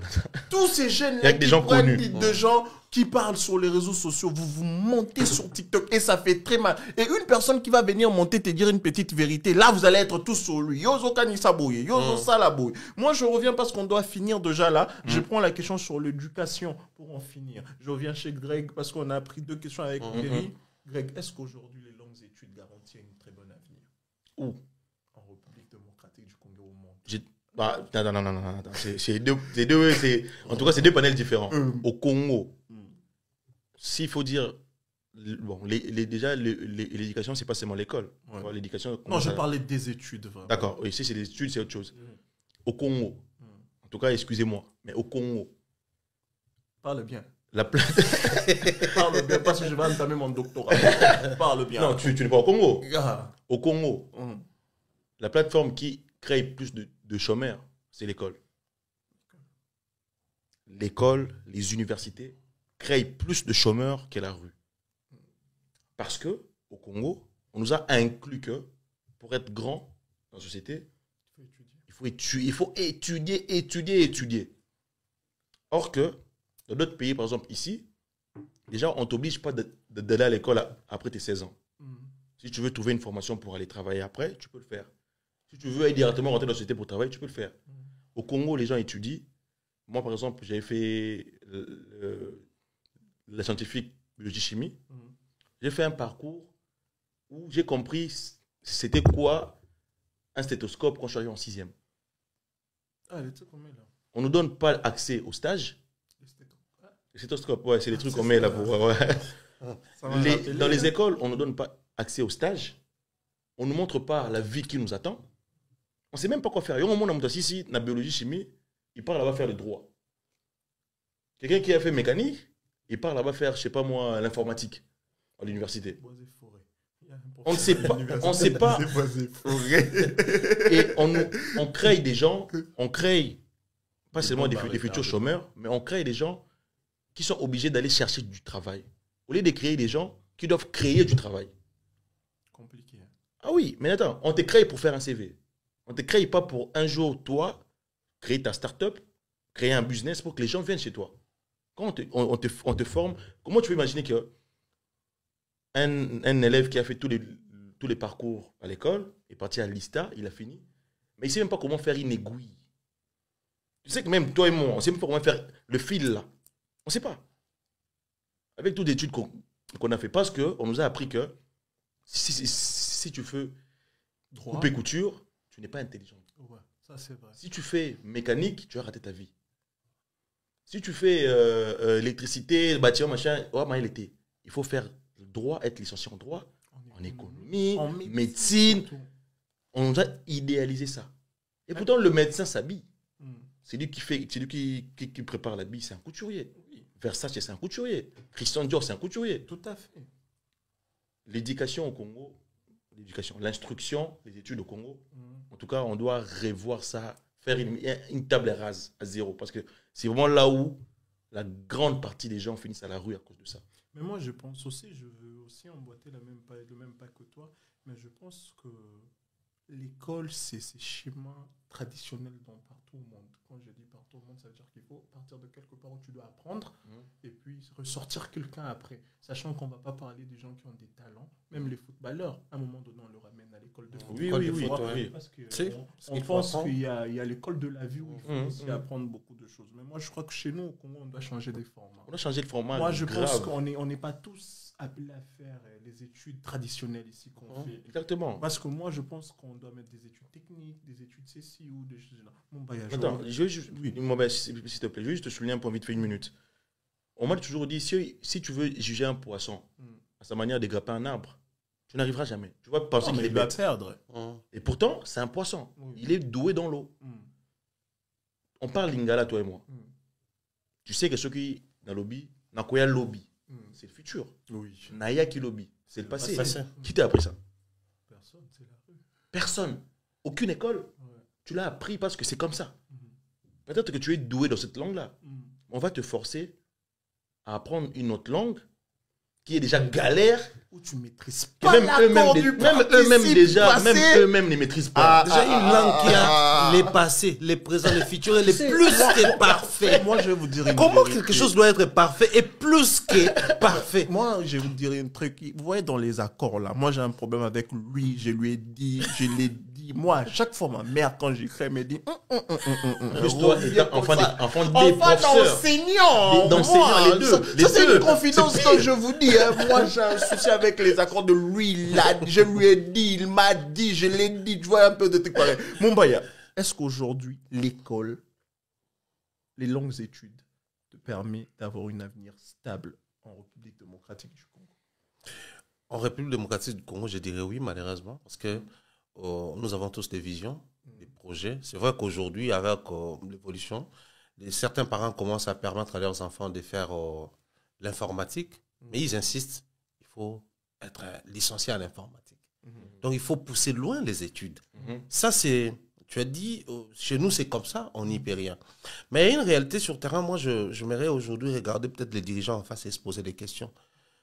Nous avons noir sur blanc compris que le système éducatif congolais, ou les programmes scolaires, si vous voulez, les programmes académiques congolais, n'est plus à jour, n'est plus utilisable. C'est périmé carrément. Parce que la preuve est là. On va placer un jeune qui est licencié ou il a un master obtenu en RDC. Et un jeune qui a fait, par exemple, sa licence en RDC, il est parti faire les masters à l'extérieur. Les choix est clair. C'est vrai. Hein? C'est les diplômes de l'extérieur. Même s'il était au Kenya, c'est moi. J'en parlais avec mon pote Philippe, j'en parlais avec lui. J'ai dit, écoute, moi, je suis en train de chercher des offres au pays, là. Je vais aller avoir mes 3000 à l'aise. Le choix est clair, papa. Donc, il est temps de revoir un peu ces systèmes-là. Après, j'aime ce qu'il a dit. Toutes ces personnes qui couraient derrière la mécanique générale, derrière l'électricité, les bâtiments, ils ont eu raison sur beaucoup de gens ici en Europe. Hein. Grave. Ils ont eu raison. Grave. Arriver ici, c'est d'abord la compétence. Qu'est-ce que tu as? Qu'est-ce que tu sais faire? Qu'est-ce que tu peux faire? Et on t'oriente par rapport à ce que tu peux faire. Il y a un besoin sur le terrain. Aujourd'hui, les gens veulent que Kinshasa soit construit. On va construire avec les licenciés. C'est les licenciés qui vont monter l'échafaudage, qui vont monter les bâtiments. L'échafaudage, je suis là. Je me rappelle quand je suis arrivé en 2019, j'ai parti à l'école, tu vois, dehors de chez nous, on construisait. Je viens, je suis en train de pleurer, en train de faire l'échafaudage. À 6h du matin, je partais à l'école en hiver. Je connais pas. Hein. Donc, pour dire que ces gars-là, il va commencer peut-être à pleurer son diplôme de licence en droit. Quand il monte, il pleure son diplôme. Mais imaginez quelqu'un qui a eu à faire déjà les carrelages. Il a pris goût. C'est devenu son monde. Il va s'adapter.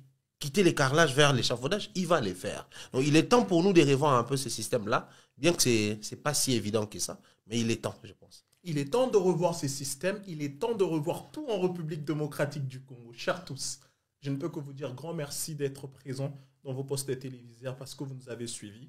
On a commencé avec la situation à l'est de la République démocratique du Congo qui est prise depuis une semaine par l'armée rwandaise, par le M23 et par l'AFC de Corneille Ndanga. Et puis on a essayé encore de basculer encore dans la question de l'actualité. Ces questions qui nous peinent beaucoup.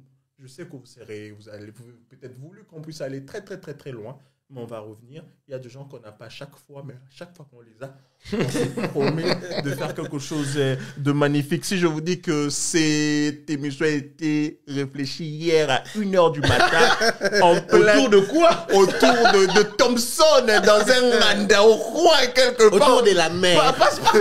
Parce qu'on profitait de notre week-end, vous voyez un peu. Donc, je ne peux que vous dire grand merci encore à ces deux personnes qui m'ont accompagné encore aujourd'hui. Mais je vais vous laisser quand même les temps de dire un mot de la fin, surtout d'abord pour la République démocratique du Congo et l'Est et les personnes qui nous suivent. Et si vous avez des personnes à saluer, n'hésitez pas. Je commence avec qui? Greg. Ça paraît peut-être facile pour nous qui sommes à l'extérieur du pays de vous dire ça, les gars. En tout cas, on sait que c'est dur. Tenez bon, force à vous. Et il n'y a que le peuple qui peut se battre pour son avenir. Il n'y a que vous qui pouvez sacrifier le temps que vous avez, votre force pour sauver notre dignité, notre patrie et tout ce qui entoure ça. On sait que c'est difficile, on sait que c'est compliqué, mais éveillons-nous, réveillons-nous pour pouvoir sauver notre chère et beau patrie. C'est important pour nous. Merci à tous les gens qui nous ont suivis. Merci à ces gens qui sont fidèles sur nos réseaux, sur notre plateforme. On sait que nous ne sommes pas réguliers comme vous le souhaitez, mais comprenez-nous et permettez-nous de vous dire qu'on ne se voit pas tout le temps et que ce n'est pas notre seul hobby. Autre chose. On a autre chose à faire, mais on revient quand il le faut pour vous faire plaisir, pour partager avec vous ces moments de plaisir. Avec Mombaya aujourd'hui, c'est la deuxième fois que nous le recevons. Bon, officiellement, sinon c'est la troisième fois. Je comprends.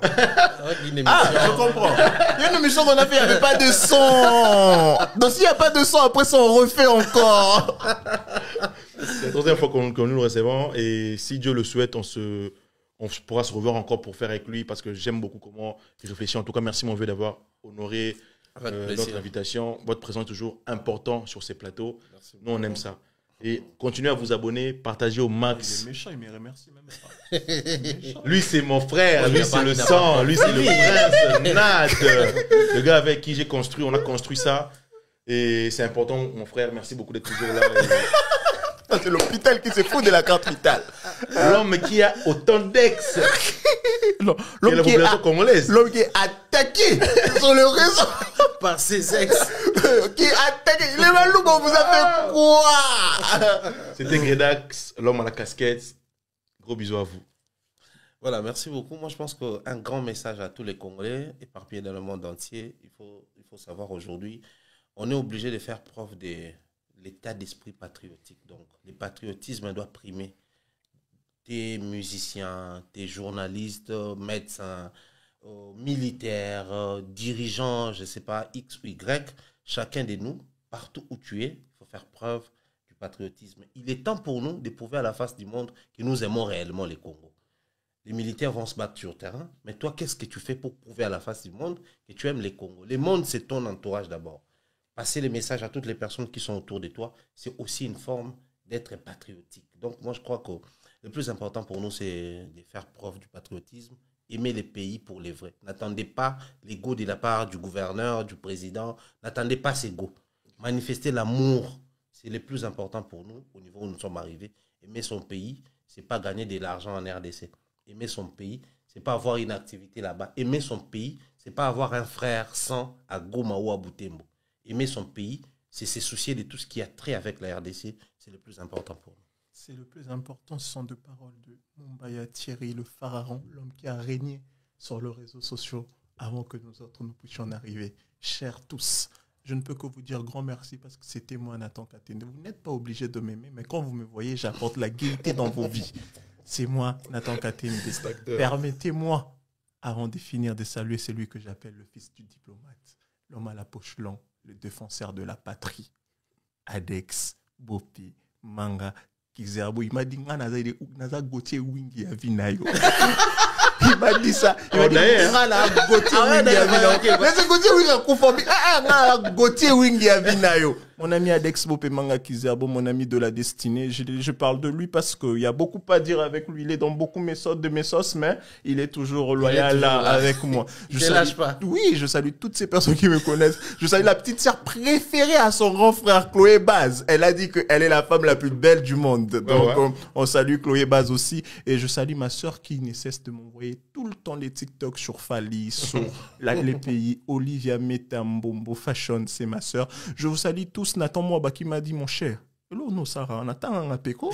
Nathan Mwaba, je te salue aussi. Pour tout le monde, je vous demande d'être scotché sur vos télévisions parce qu'on va revenir. On n'est pas là d'habitude parce qu'on fait autre chose, nous, mais on va quand même essayer de revenir. Pour la République démocratique du Congo, moi, je n'ai ni de l'or, ni de la myrrhe, encore moins de l'encens, comme le mage, pour vous donner comme solution. Tout ce que je veux vous dire, c'est qu'aimons notre pays. Aimer notre pays, c'est savoir quoi écrire et quelle motivation à mettre pour que ça puisse nous booster à aller de l'avant. J'aimerais vous dire, soyez derrière le discours du président de la République. Mais vous allez me dire, est-ce qu'Anthony est déjà allé à l'armée? Vous voyez, je ne veux pas vous dire tout ça. Mais tout ce que je veux vous dire, prenons conscience qu'on n'a qu'un seul Congo. Il n'y a pas deux. Il n'y a que nous, le Congo RDC. Ça veut dire que s'il y a une partie qui ne va pas bien, ça veut dire que nous aussi, automatiquement, on ne doit pas aller bien. Essayons de quitter dans des débats et dans fous rires inutiles sur les réseaux sociaux. Trouvons des solutions pour la paix durable à l'Est de la République démocratique. C'était moi, Nathan Katende. Je vous dis grand merci et à tout à l'heure, car c'était chez Bienvenue chez Dax. What? Toujours. Toujours.